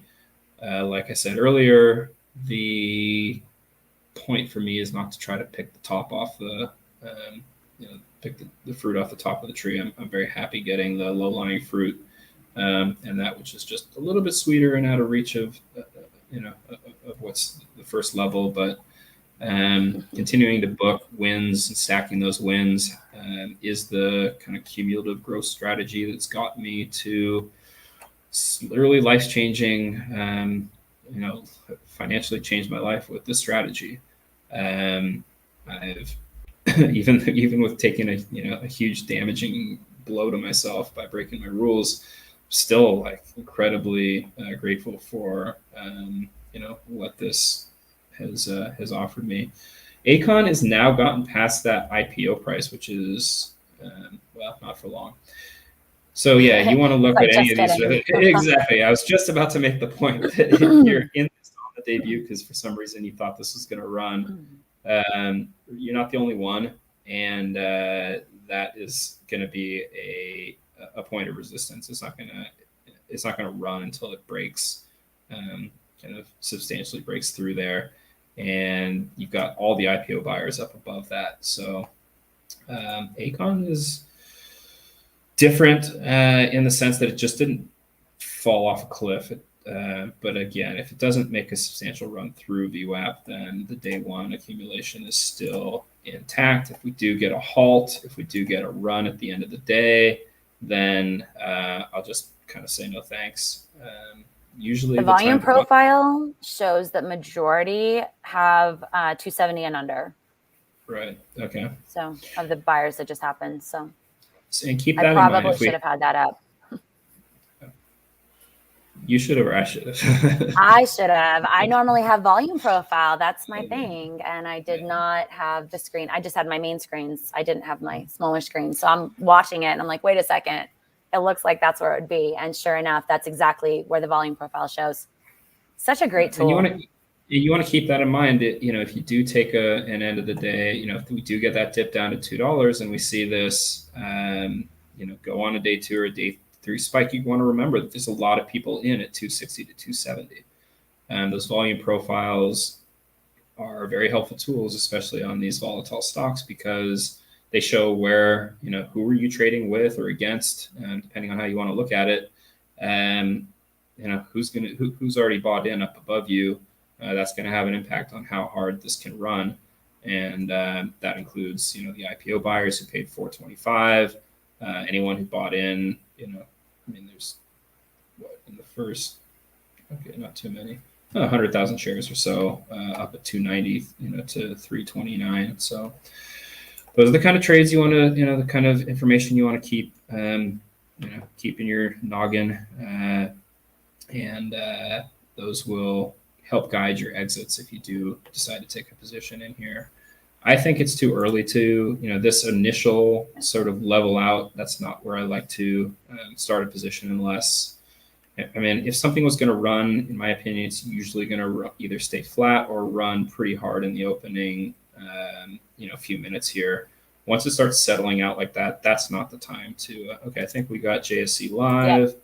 So 22 and back down to 18. It's halted again. 1854 is a halt.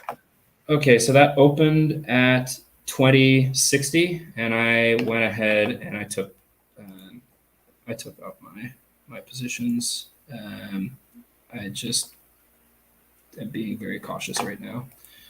So in at Always 14, plan. Yeah, in at 1420, out at 2060. Not a bad trade, guys. Good job, Matt. What's that? $6.40 per share. All right, awesome. Not bad at all. So, do I think that this ride is over? Not really. I think that, we could see another halt down before we see it go back up. It's very hard to trade this after the initial, for me, this setup, 2 halts up was a very high conviction trade for me. With each halt up, the conviction, comes down. So going into the trade, it was kind of like, well, if we get an open at 10 or 11, 20 was kind of my target. I do believe that this goes to 30. Am I going to try to pick the bottom off here? Maybe not. Why? Because this was a $4 IPO. That's what you have to like really. That's what I overlooked when I like took a really bad trade. Was this is not a $30 company, not a $40 company. This might go to 70 tomorrow. It really could. We've seen that happen with these.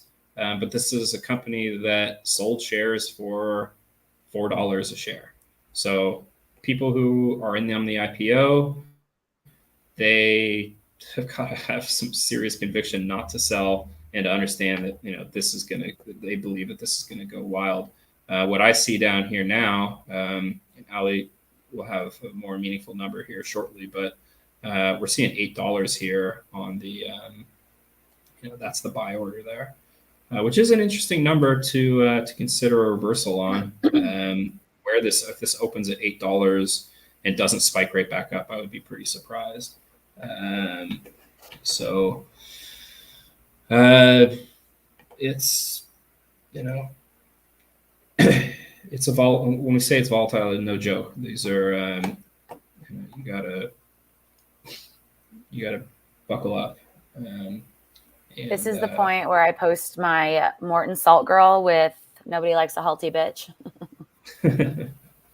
After the third one, I'm like, oh, all right, this is coming out. Yeah. Okay. We're seeing 12,000 shares here on the buy side at 19, 1725. Okay. Is the indicator on IB? Yeah. Yeah, I'm not going to get back into this, but I'm going to stay here. I'm not going to get back to this at 1750. This can halt down as easily as it can halt back up. If it comes back down hard, I mean, I almost want to put a stink bid over it. If it opens up at 17, then it's going to, or at 19 or 17, it's going to halt one way or another from there. So I'm going to sit out this halt for sure. This could halt down twice. This could, until I see something kind of level out a little bit. I think it's a little early to jump in, but I still think that if you're in this, if you're still holding at this point, I hope are playing with, funds that are, either small or allocated to a high risk, to potentially high risk play. So 22, that's a pretty good top. And they're just remembering back to other super low float plays like this.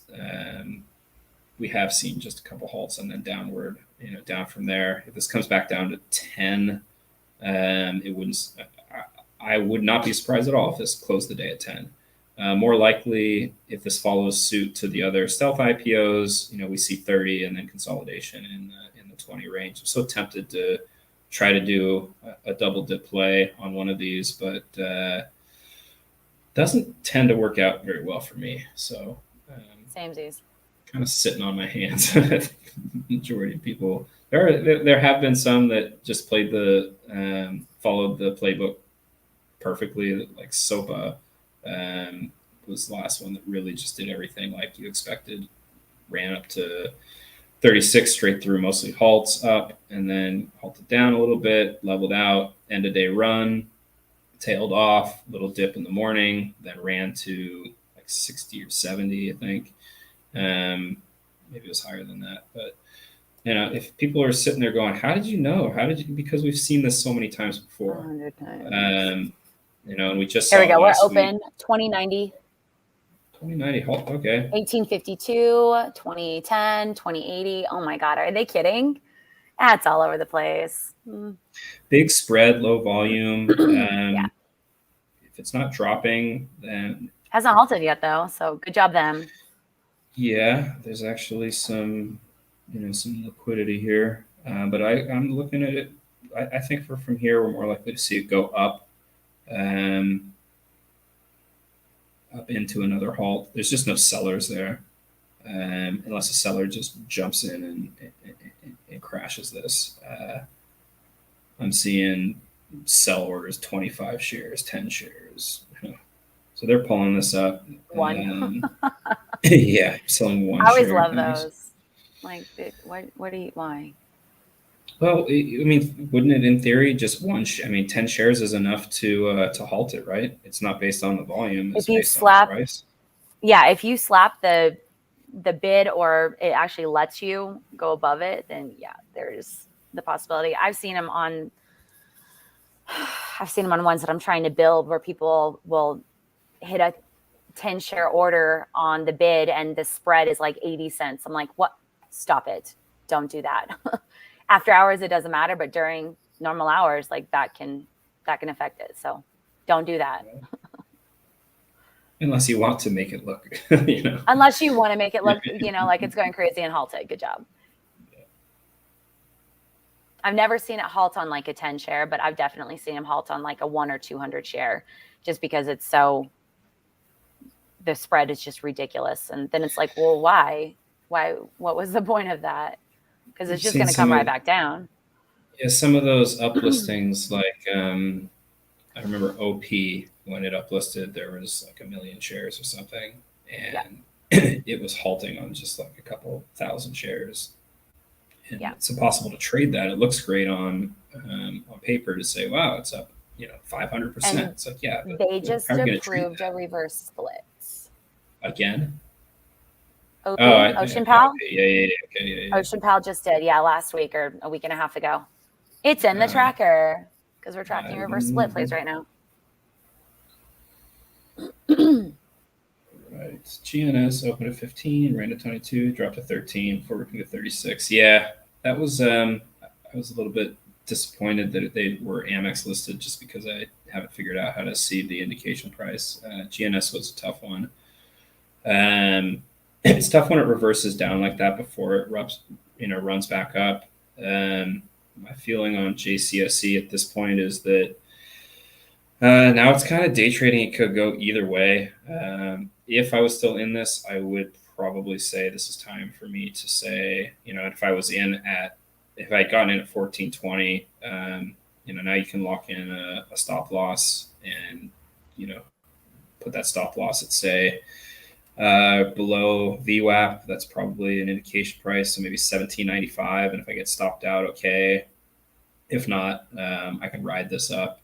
It depends kind of how tightly do you want to keep your order. If I look at here, the low is 17.40, so maybe just below that. Stay out of that gap, or stay in this gap right here. But I don't think we've seen the last halt in JCSE today.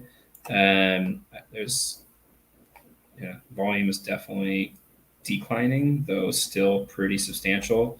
We talk about the total volume profile. Okay, well, we have 400,000 shares. Yes, we have to count for halts, taking up a bunch of these minutes, but basically in open minutes of trading, we're only in the 7th minute of being able to actively trade this stock. I guess that's the 8th minute. I don't know where it's going to go from here. And we're really just guessing and saying, okay, we'll stealth IPOs, tend to hit 30 at some point. But we got a phone call here. So the volume profile on this one is showing that the majority, there's a huge gap, obviously, with that halt. But on this set, the low on the volume profile is about 1751. And then the bulk of it is between 1855 and 20. So if it goes below that, I mean, we're going to have people stopping out or taking profits if they were in lower, just based on how these generally play. You're getting the volume profile on TOS? Yeah. For some reason, Webull, I tend to only get the volume profile on the when I go to the 1 day. Yeah, I haven't figured it out on Webull, honestly. I only use it on Thinkorswim. So ACON, daily. Yeah, I'm going to step off on ACON since I'm just not really interested in that at the moment. I think if you go to the 1 day, they still don't have it. Nope. It's empty, so not showing anything. Okay, we can bring ACON back to the party.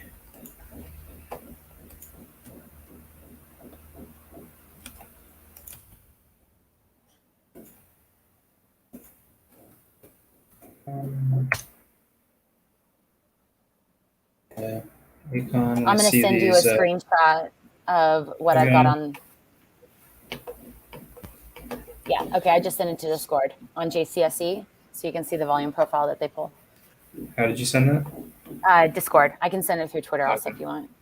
Let me jump over the Discord as well. Okay. Guys, I'm going to stay here for about 15 more minutes. That sound good, Ali? Sure.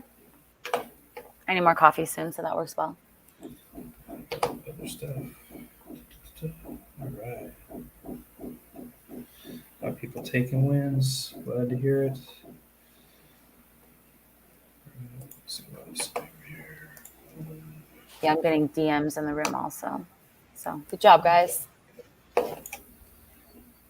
So this is, you want to explain this? So when it opened and it halted the original, so the 1420 up, there were people buying in that, obviously. That's why it halted. The gap was where, like, that was halted, and then it immediately halted again. So that's why we have the blank area there, because there's nobody that could have bought or sold. It went straight up, halted again. So on the portion of the volume profile where it has the line across the center, the red line, or the red price was where it was at when I screenshot it. So that's the current price. And then the bulk of the volume profile is going to be where it kind of like pans out a little bit. I guess pans out a little, whichever way it goes. Yeah. So what I'm always looking at is the biggest sideways candle on it, and then the two around it. So especially if you're looking at a multi-day on these, or when you're looking back on like a 6-month lockup and you have your lines drawn, I don't even draw my lines based on the pricing. I completely ignore it. I draw it based on the volume profile, and then I zoom out and it always matches. It's the craziest thing. Mm-hmm. So with this one, so you've got 1, 2, 3, 4 bars. So right above, or the bar right below where the red line is, that's what I would be looking at if people are, taking losses on it. If they chased it, that's where it should probably be. And then below that, anybody that was in it initially, if they haven't taken their profits, because that's the bulk of it, again, same thing. Like they're going to be trying to get out. And remember, guys, there's a block that's not showing here. That's the $4 IPO price. So, all right. So, Matt, one thing I was thinking about with the change on how things shifted. Last year, we started being able to buy the IPOs on Webull. That didn't exist before. So we started being able to just buy them. And I know there's a couple other brokers that started it also. I get the notifications from an IP. Started offering a lot more, yeah. So, so we've got all of these brokers that kind of shifted, where before you had to do it directly through your placement agents. So making it mainstream that we could just buy them, I think that was a huge shift. I know everybody wants to say it was influencers and everything else, but honestly, I mean, in my opinion, they don't have that kind of power with this type of IPO to do that.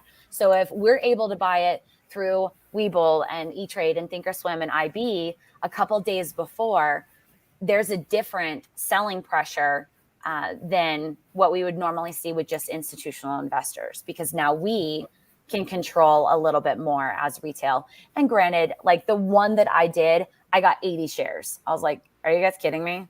And I'd requested 1,000 on it. So it's not a huge amount, but you figure if there's 1,000 people that are able to get even, 50 or 100 shares, you've got 1,000 different opinions that are affecting this. So with the brokers making it available, I think that honestly was the biggest change on how IPOs react. Because if you look historically, you can see there was a very obvious change right about that point. So my opinion. Yeah, and it also means they could bring more things to market. I think it was Click IPO started branching out into offering their IPOs through Webull and through other platforms. It definitely opened the door for more of these kind of crappy low float IPOs to debut. On E-Trade, it's kind of become this situation where for anything good, I've never gotten anything. For anything terrible, I mean, the two I stopped putting in allocation requests because it just became so predictable that for the good IPOs, they didn't give me anything. And then they gave me, not full allocations, but they gave me, a couple $1,000s worth of like DD and DNUT. And with the caveat that, hey, if you don't hold these for 30 days, we're not going to give you more. And it's like, okay, well, thanks. You're giving me like the garbage. Yeah. If you gave me, I remember the very first one that I got offered was, I think we might have seen JCSE halt again. Yeah, it did. 2153 is the halt. Yeah. So still got some upward momentum here. The first when I first started getting some offers to to participate, the first one was Bumble BMBL, and that was when every kind of recognizable IPO was was debuting at a huge premium, and Bumble ended up, I think they priced it at 36 or 38, and it debuted at 76. But I remember being so excited, like, wow, like I'm going to buy a ton of this stuff, and like I'm going to double my money instantly. It's going to be the greatest day ever. I was so jazzed and I was so excited.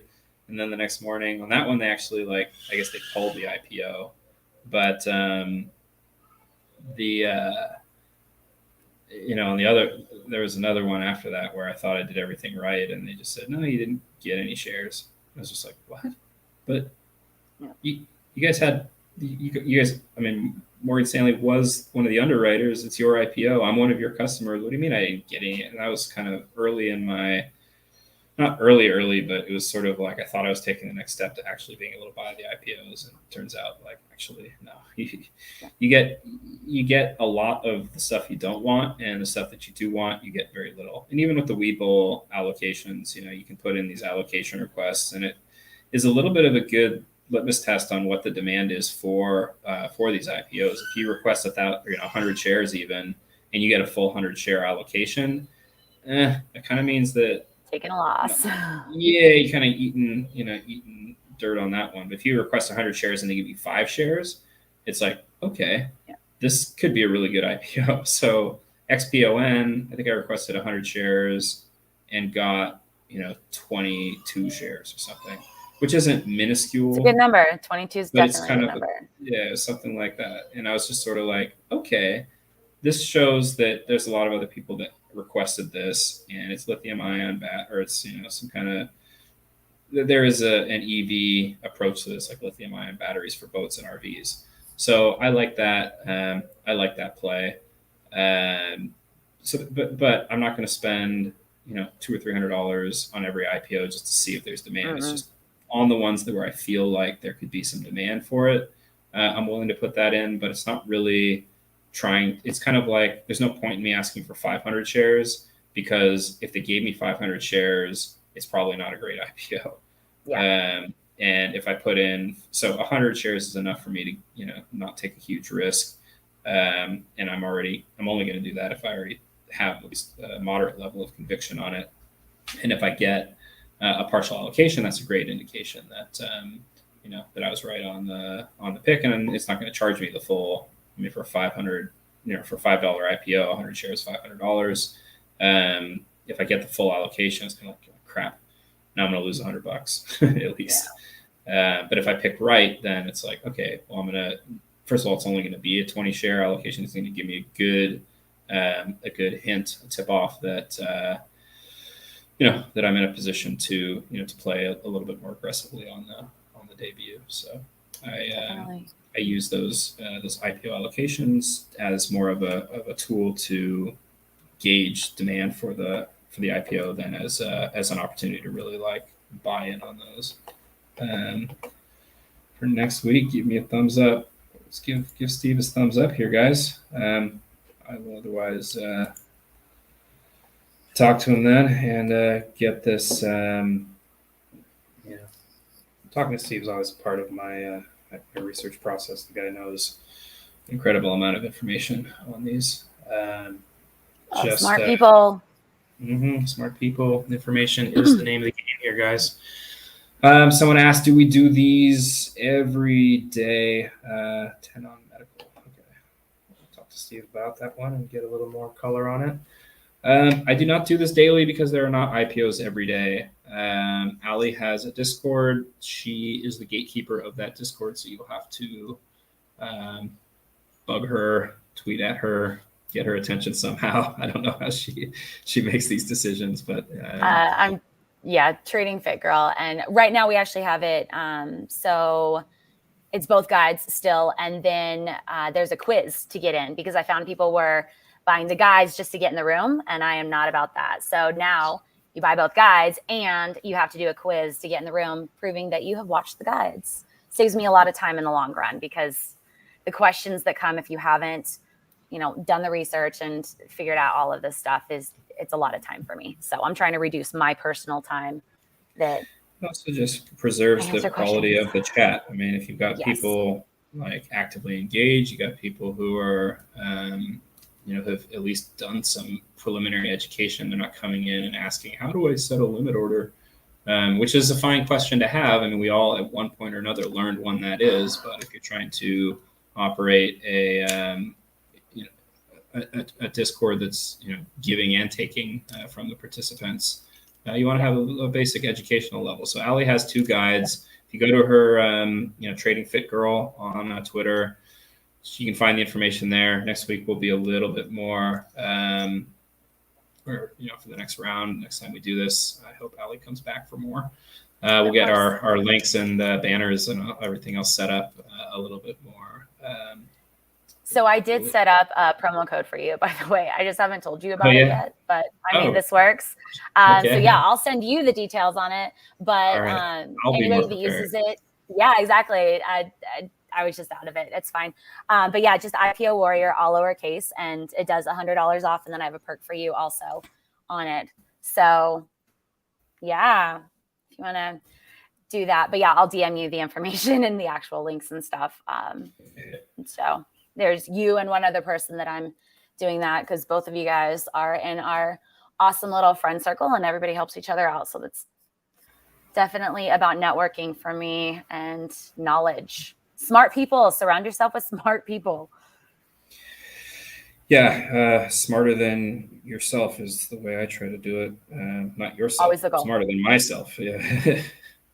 It's not so hard. I don't want to be in a room where everybody is just asking the same questions or where everybody is just kind of like lost. If I'm in that room and I can't learn from anybody, I leave. Yeah. As my room's all DMing me right now. Stop, you guys. I get it. I love it. Steve brought up Tenon. That's I'm not seeing that on any calendars yet, so that must be what still Tenon. We don't have a ticker yet. Steve, if you want to. I thought I saw that on they had filed something or filed something. Excuse me. Something. Okay. Yeah, because I watched those. Yeah, I'm not seeing it yet. We've got a ton of them pending, upcoming. We had a lot of them that ended up getting postponed. In my list, I've got, I think like 16 or 17 of them that they filed and they had the date and then it was in January and February and they've postponed it, but they keep updating their filings. Like they'll have a free writing prospectus or they'll have a new S1A or a new 424. So they are updating information, which is a key that they're not dead. So I'm expecting to start seeing those come out within, I don't know, I would say probably like the next 4 to 6 weeks, just based on what I've seen with the postpones. So I do keep those on the tracker. You have access to it, obviously, but all the way at the very bottom, I just have the postponed list because it's such a pain to pull it out. And then they're like, oh, just kidding. We're actually going to do this. I have to pull all the information again. So I just keep them at the bottom, but it kind of helps to see also what is listing and what is not listing at the time. So are you seeing any open indication here on JCSE? No, it's all over the place. It's literally just up, down, moving. It's in the 30s right now. Okay. And it looks like another extended halt. I'm going to stay on through this halt and see where we go from here before signing off. But hope Hope everyone's enjoyed this so far. Allie, really thanks for joining us today. Always fun. Bring a lot more depth to these conversations than I can bring on my own. We are starting to see some pretty ridiculous bids. I don't know why you put an order in for 94 shares at $75, but yeah, I see 75s, 60s. Like, who's doing this? Stop it. It's not going to hit.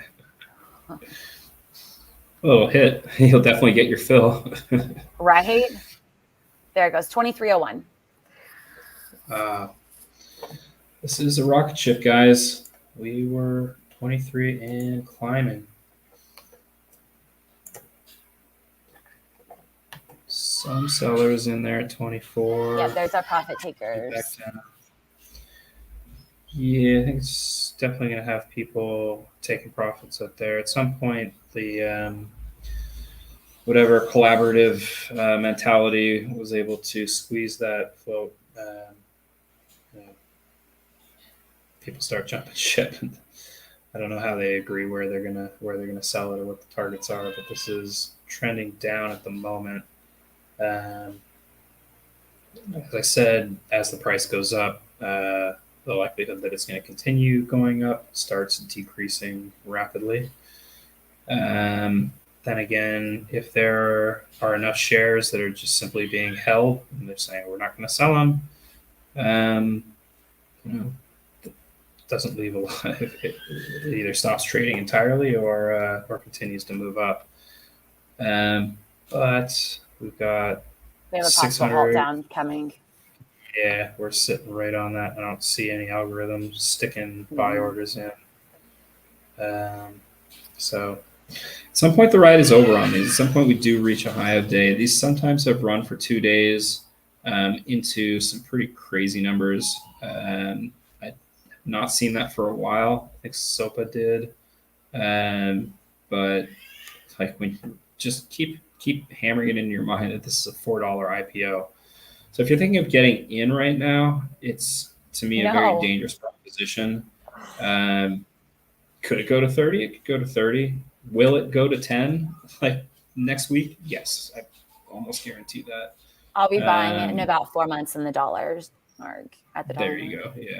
So you don't want to be holding on a 90% loss, 95% loss.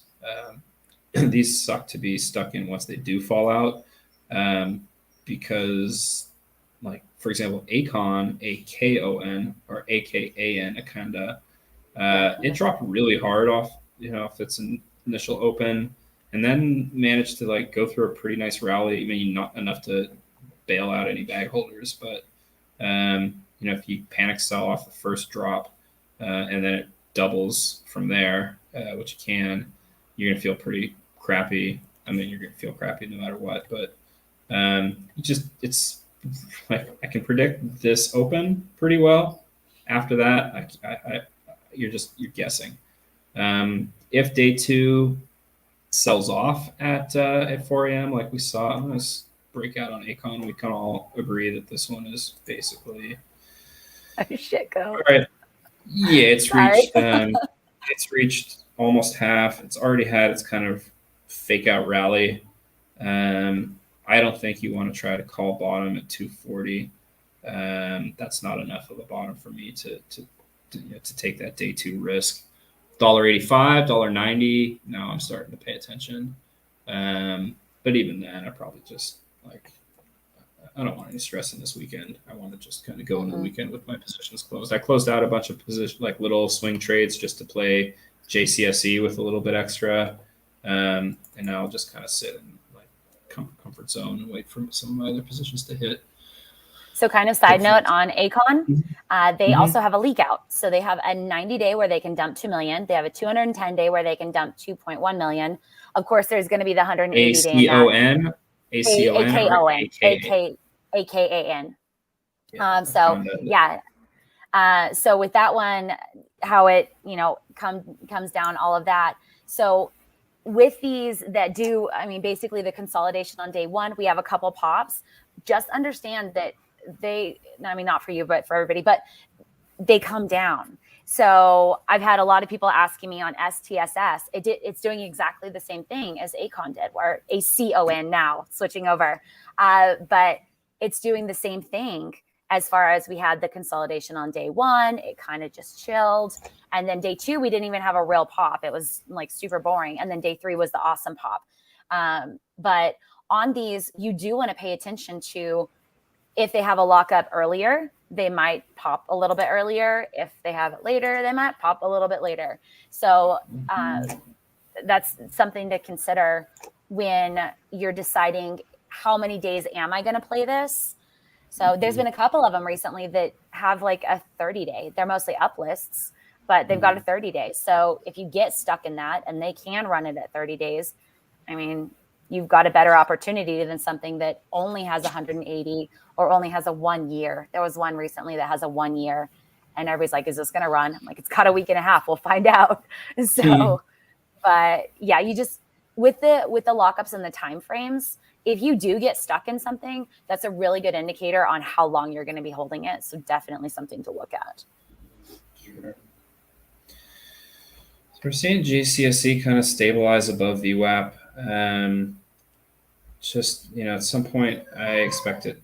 I don't know if it'll be day 1 or 2 or 3, but if we look at GNS, which is what we've kind of been comparing this to.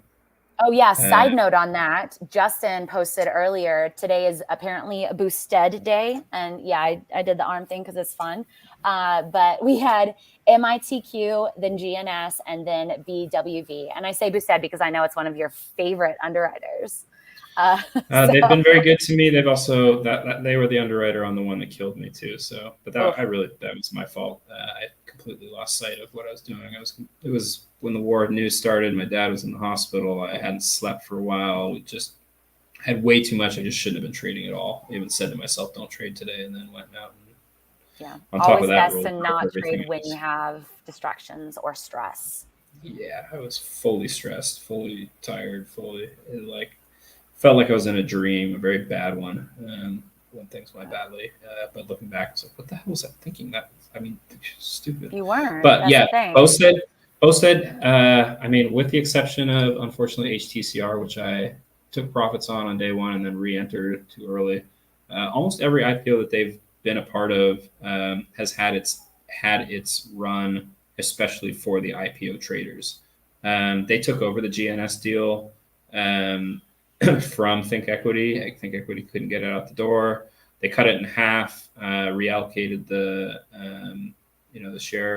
shares, I guess mostly to corporate accounts, or I know that they only gave about 100 shares to each of their retail traders or their normal people, consumer clients, and GNS was able to we all know climbed up. Kind of played around in the 20 range here, but then when the music stopped and the chairs got pulled, then it really came back to where it should be as a $6 IPO.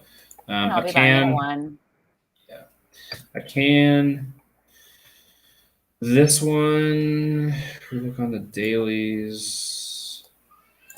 Okay, we can look at this. Sorry. Yeah, my daughter is really for some attention. This one simply opened up at like 30, 31 and dropped. Yeah. And so you think, oh, well, you definitely don't want it. That's why I say, look, above about 15, 16, I'm not touching these on the debut.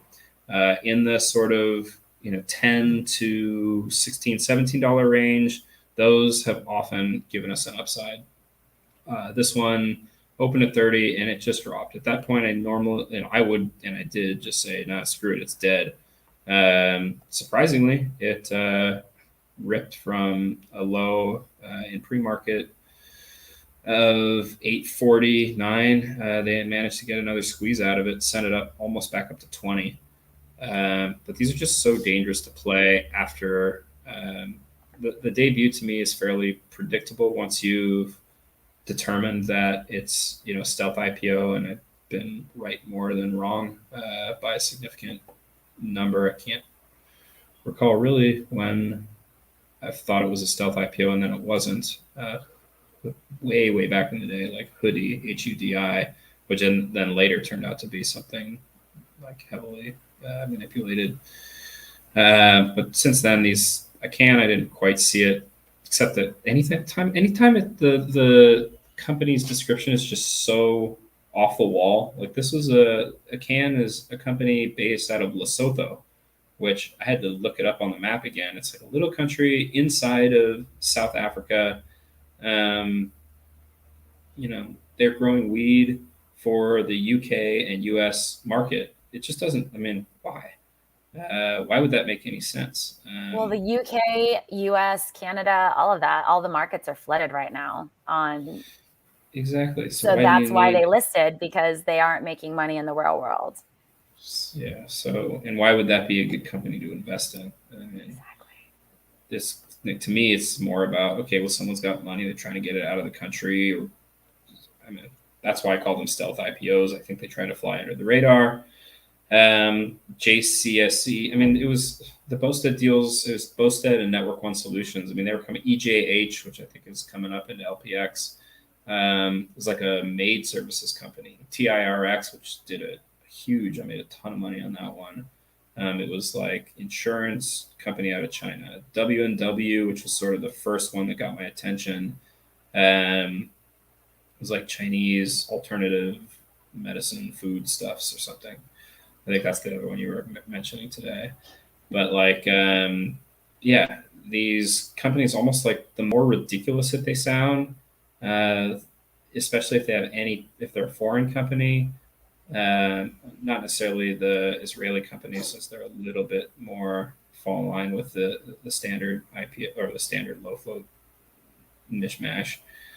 When they're out of some country that Lesotho or the Singapore ones now seem to be the new Chinese version of the stealth IPO. These are the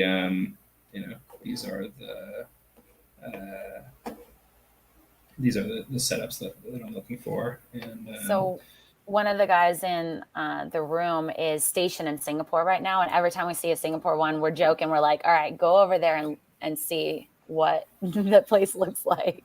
I do go and I check the websites, and you can kind of tell which are the ones that are so bad that it's like, you guys aren't even really trying to make this look like a good company. No. Versus it's some like of out them of this like, van in front of this building.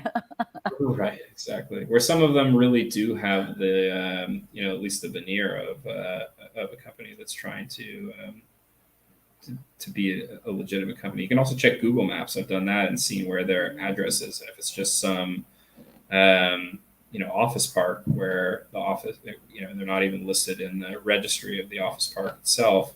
It's like, okay, they're just like, there's a registration agent. That's all their whole company is, just, in a file box.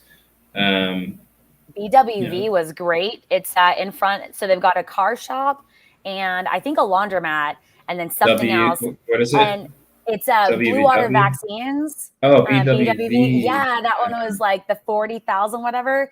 But you look at Google Maps from the top and it's just a horrible area. And you look at it from the front and they've got like a Rolls Royce and like all of these just super expensive vehicles. You're like, yep, that's it. That's where they're at. That one was nuts. It just wasn't, for me, never a tradable stock. It started. That was the definition of Orient Express. Definitely. Yeah, if you bought so I think the IPO was $10. Something, but they only offered 40,000 shares. Yeah, and only 100,000 trades, or 111,000 trades on day one. Yeah, but it was so high. It was at 50 to 38 was the range on day one. Day two, it went up to 90. But after that, it was just, I mean, how do you justify trading? Buying this thing at 35 or 40? And you definitely don't want to be getting. There's just nothing. The downside on this was always so huge. And like we see with all of you, I just pointed out the one in Anaconda that came on day one. Here's another one. This one went from 66 to 23. It's then recovered, but look at this one. And then did it again, yeah. Total dumps. Anybody that was holding before was like, and we're done. Oh man, that was a painful one. Just even not to be in, just to see something do that puts fear into you. We made so much fun of it when it was going. But well, like, there's there people you know people who have shorted this one. That was I know a couple monster people that shorted there. it and made a killing. Good job, them. So Good job, guys. JCSE, at some point, if there's shares to short, I would not do it today because tomorrow can very well, even 3 days into it, can very well spike to literally 70 or 100. But okay, PWB just hit 5, which is like the IPO price maybe. Another one that was like that, WNW. You just look at just the knives down on these are so severe. This one was more of a climb down, sort of. This one was the wildest one. This was before we were all watching him, so they got away with. I mean, $7 to 13. Day 2 hit 67. Well, when is that? WNW. This was like one of the first Chinese IPO stealth codes that, like, after I saw it, I was like, how did I miss this one? I was like, oh, because I wasn't, they stealthed it on me. That's where the stealth came from, was that they wasn't on the mainstream calendars. I would have had to, it's because of plays like this one that I even like started understanding the low float small ones, and was able to catch a bunch of them after this one. But this one reached 160 from 7 on day 1. So that was a pretty wild ride. It came back down pretty hard and never really, it got a little bit of a bounce here from 14 to 35. But I mean, how do you pick the bottom off of that one? It's and currently 69 cents. So I had to go back a year on my IPO, because my IPO trackers, I've got 2021 and 22, and then I've got all the years back. Another one, this one was one of the craziest ones I've seen. So this one debuted at 16, and I got a lockup coming up. Really? This one's it's on my radar. One of the craziest stocks I've ever seen. I got into this one at 16 on the open. It halted up to 17 something, and then opened at 50. So I had 1,000 shares. I made $33,000 on, it was a 3-hour halt. I had no idea what was going to happen. I just said, screw it, I'm not going to wait around and see what happened. Still my biggest IPO win off a 1-day trade. Oh, just kidding. They don't have the lockup. It's TIVC. I've been getting those mixed up. I don't know why. I have both on my screen. Just kidding. Their lockup's already done. Way done. Yes. So this one then dropped back down to 11, and we just thought it was all over. And then it just went on this insane run, and it went up to over 100. It was just kind of like, what? Was it by chance on a lockup? I don't know, because it started on 5 days into the IPO, and then it started climbing and climbing and climbing, and then one day it lost 90%. It went from 97 at the high, lost 80%. And then so their exercise prices, the low was at 4, and then they had a high one at 8. So realistically, they just got rid of them. They've only got 11.6 million still on their outstanding. But yeah, from the chart, it looks like, so they had a lockup that expired on July 26, 2021. So and I have that verified for the 180. So if it was around that, they would have walked it up, and everything that they could have dumped at that point, they make their older shareholders happy so that they can do a secondary and rinse, repeat. Sell-off was in April 2021. Just crashed it. Yep, and it's right at so that gap down in April, that would have been about the 90-day. Yep. Yeah, from January to April. Yep. Almost on the nose. And then it looks like at the 6 month, it was actually still at $6. So we had $8 was the top EP, and then what was the other one? I really don't remember these. I literally used my chart. So $4. So at 6 months, they were still over. There was a little run here. Yeah, there you go. 6, yeah. But to me, this looks more like a reverse split candidate at this point than. No, it'll be a while. So with the reverse split, and we do have a lot of those on Vote right now, which it is a play. And I've been talking about it a lot because it's a definite play. I've been doing it since 2019. So right now, the play is actually before the reverse split. So we used to do, it would reverse split and then it would go, well, we're finding it's before now. So you want to watch on that consolidation up to the vote. And they've been running them. I mean, some of them have been 100%, no problem. From, 30s, 50s, 60s. We had, what was it, BAOS the other day that went from like 50 cents to 140. It's right back down to $1. They've got a vote coming up. We've got, what other ones? God, I've got so many on my screen. Right now, it's about the 30 to 40 cents that we're noticing are the ones that have just faded. And I don't think it's a magic number. BOAS or BAOS? BAOS. But it's not like a magic number or anything. It's just that these have faded so much and they've got a reverse split vote coming up. They want to clear out some of their old shareholders. There you go. We've literally been seeing this since I started tracking these in 2018. And it's awesome. It's a great play. You do have to be careful and you have to take profits because you can see that nasty chart. And a lot of them after the reverse split, yeah, it looks like they're trading higher, but if you pull up a bigger picture, they're trading at their all-time lows because of the reverse split. So they just keep going down. With that, though, you've got a couple different things that go with the reverse split and the vote. So once these companies are non-compliant, they're normally going to have a shareholder meeting that has, an authorized share increase. They know that they've got all of this leeway. They've basically got a freebie year to be non-compliant on NASDAQ before NASDAQ's like, bro, you got to start paying your fees to us. And we have to do the legal review and all this stuff. So they have 180 days. It's basically an automatic extension. Like they have to file some forms and okay, cool, here you go. And then at the year is when they really need to start paying attention and have a plan and, submit information.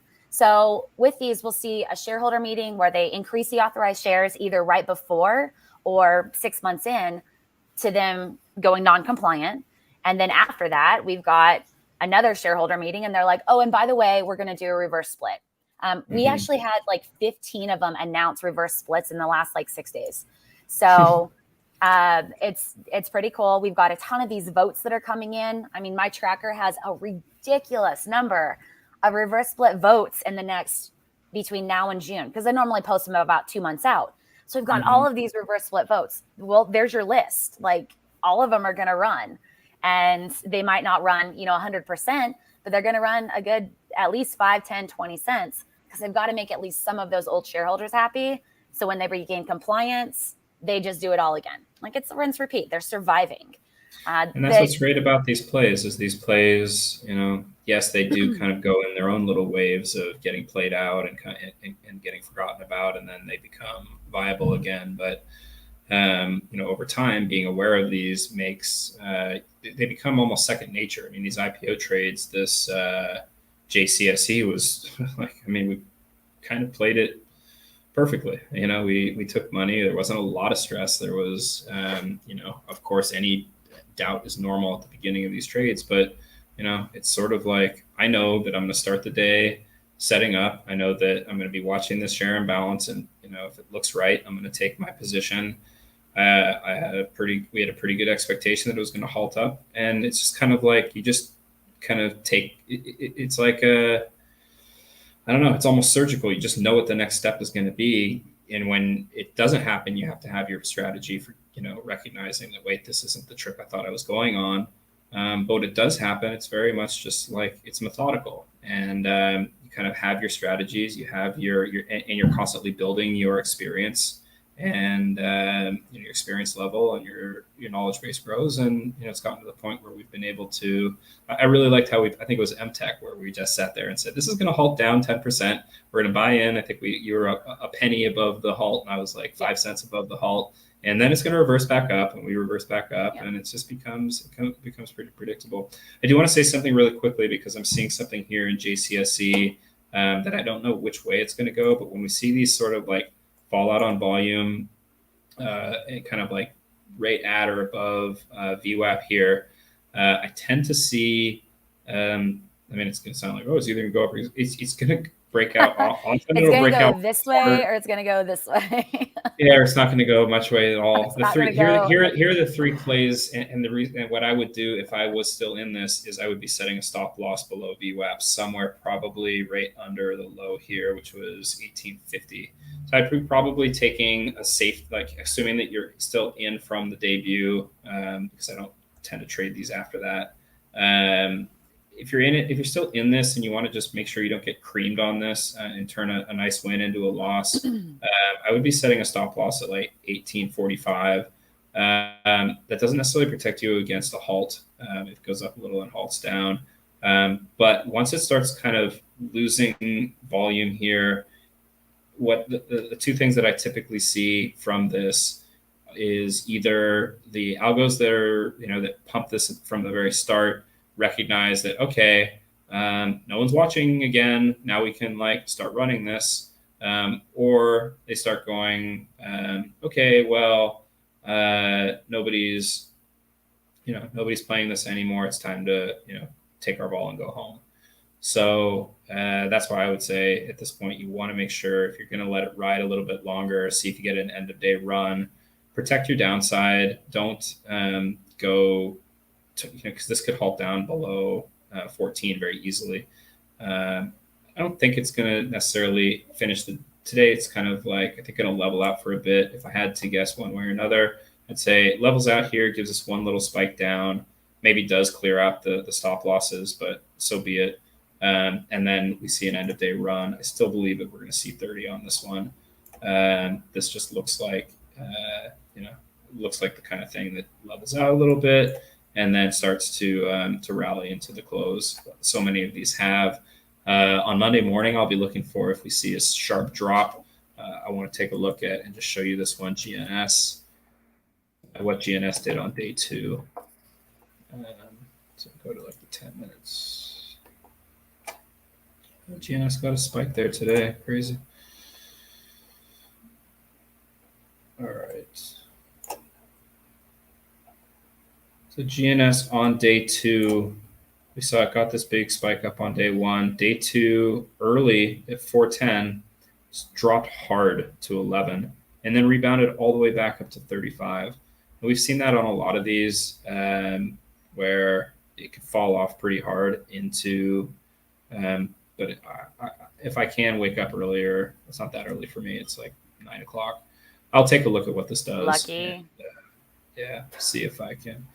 No, it's nice. But, I was trading out of Ukraine was another couple hours the other way, which was even more comfortable in the mornings. But then it is weird to start trade, like the market opens at 4:30 in the afternoon, which sort of kills you. It means you're, actively like, 4:30 to 11, which starts to get into. I like this schedule better. If I could move maybe an hour or two further east without being in the middle of nowhere. Unfortunately, I think your options are like Iceland, Canary Islands, which don't sound too bad. Cape Verde, like you can't. There's not a lot in the middle of the Atlantic, which I'd imagine the Wi-Fi wouldn't be that great either. Yeah, you don't want spotty Wi-Fi on these. You can see not being able to place a trade or execute a trade would be a horrible situation. Being in China, where I lived before, in Japan, it's very difficult. It's like you're trading at like 3, and I have friends who are there, and they're trading at like 3 in the morning and stuff. That's I don't know how to manage that. When we contemplate possibly moving to Bali, that's one thing that sort of goes, definitely going to have to shift my my trading. I'm already shifting into, I like Ali's long-term, less stress plays. And I like these IPOs where you can pretty much, set your schedule accordingly. I'm doing research all the time to bring you guys the newsletter, to bring you guys some background on this, set up my own trades. But it's not, this isn't a 5 days a week type of trade. This is show up, trade it usually in one day. And like ideally, JCSE, that's exactly what I want to trade. GNS, that's really what I want to trade. I'm still pissed that I missed that one, but let's take one last look at ACON and then wind this down. What is ACON doing right now? So ACON is... I want it to die more. Let's talk shit about it. Yeah. Or say some good things. Talking shit goes the other way. Yeah. Let's say Go some buy amazing like things. go buy one share, Allie. Right? Oh yeah, I should totally do that. That was so fun the other day. I'm like, I'm gonna buy one share. Stupid CGTX. And then what happened? It ran, right? I got 2 quarters on it. Yeah, I got Yeah, a whole there you go. 51 cents. It was awesome. You can buy absolutely nothing in this world with 51 cents, but I took my profits. Nice. Yeah. So ACON, yeah, I want to see. This is what I was saying before. Find your low, and then cut another like 20, 30, 40 cents off of it. Okay, let's see if this When you're works. Ready? I'm marketing ready. one share. Okay. See how this works. Oh, there's my one share. I love it. All right. Go one way or another. Like pick a way. No. My 245 was the one share, by the way. Nice. It just randomly filled out 245. I'm guessing that was the the middle at the downside. time. Okay. Yeah, it's a No, 242 it's to 250. Yeah. It's barcoding right now on low volume. Yeah. There's some signs of people just slightly accumulating here, but Reality, I want to buy in the 190s. So yeah, I'd this say is that's such a great company. No, I didn't like that. All right. See, if I talk shit about it, it runs. You have to It's type a it as a rule. message to put it I in. know. JCSE. This is, and one last thing I'd like to say is that I like when I see something like JCSE where I really feel like this is going to be a stealth setup, or if I have, coming up we have Mobileye is the one from the Intel spinoff for automated cars. I believe that one's going to be really hot, catch a lot of attention. It'll get a day 2 run just because the overnight media cycle. It'll be a mainstream IPO as long as they don't just flood the share count on that one. It's a pretty high conviction IPO for me. I will take a bunch of my either positions that I've kind of given up on that I'm in the red, or positions I just haven't gone one way or another. I'll just basically I use these opportunities to kind of clean out the garbage of my account. So today I cleaned out a bunch of these swing trades where I was actually up on most of them, down on another, but net positive on the lot. But even when I'm sitting on a bunch of bags, I'll kind of use these trades as an excuse to just sell everything and put it into something where I feel pretty confident that I'm going to have a good upside. It kind of resets my resets my account. I'm taking money out of positions that I don't think I'm going to get a big run anytime immediately, and putting them into something where I feel like I'm going to get an immediate payoff. So that's just my strategy. I kind of use these high conviction IPO plays as an opportunity to free up funds. Sometimes that means eating a big loss and then just offsetting it with a nice gain. It does suck if you do that and then lose money, but this was it may sound crazy, and people said boasted. That's insane. Those IPOs are crazy, but this one was not boasted. It was equally kind of crappy if you're an institutional investor. Like they can't do anything with these anyway. If they came in and bought 100,000 shares, they'd throw off the whole dynamic would be skewed. But if you've got if you're talking about just a couple $1,000s, a few $1,000s of crappy positions that you're ready to you'd like to vacate, I use these events as a way to kind of clean house and put in this case we've not doubled our money, but potentially could have done from 14 to 23.99. That's not what I did, but taking a 50% win on stuff that otherwise was just sitting there. And actually one of the positions I sold was just down like 4% and is now down like 15% or 10%. So that's always a feel good. Yeah. And I get to go into the weekend. Stress free and a little bit of celebrate a win. So hey, so they just added a couple IPOs for next week. I'm adding them into the tracker right this second. Excellent. So it looks like we've got some good ones, potential good ones. The ones that are going to be the most fun for me, Sober and Edible, like back to back. Edible Garden, huh? Edible Garden, and then Sober Safe. I believe they're cyber or whatever.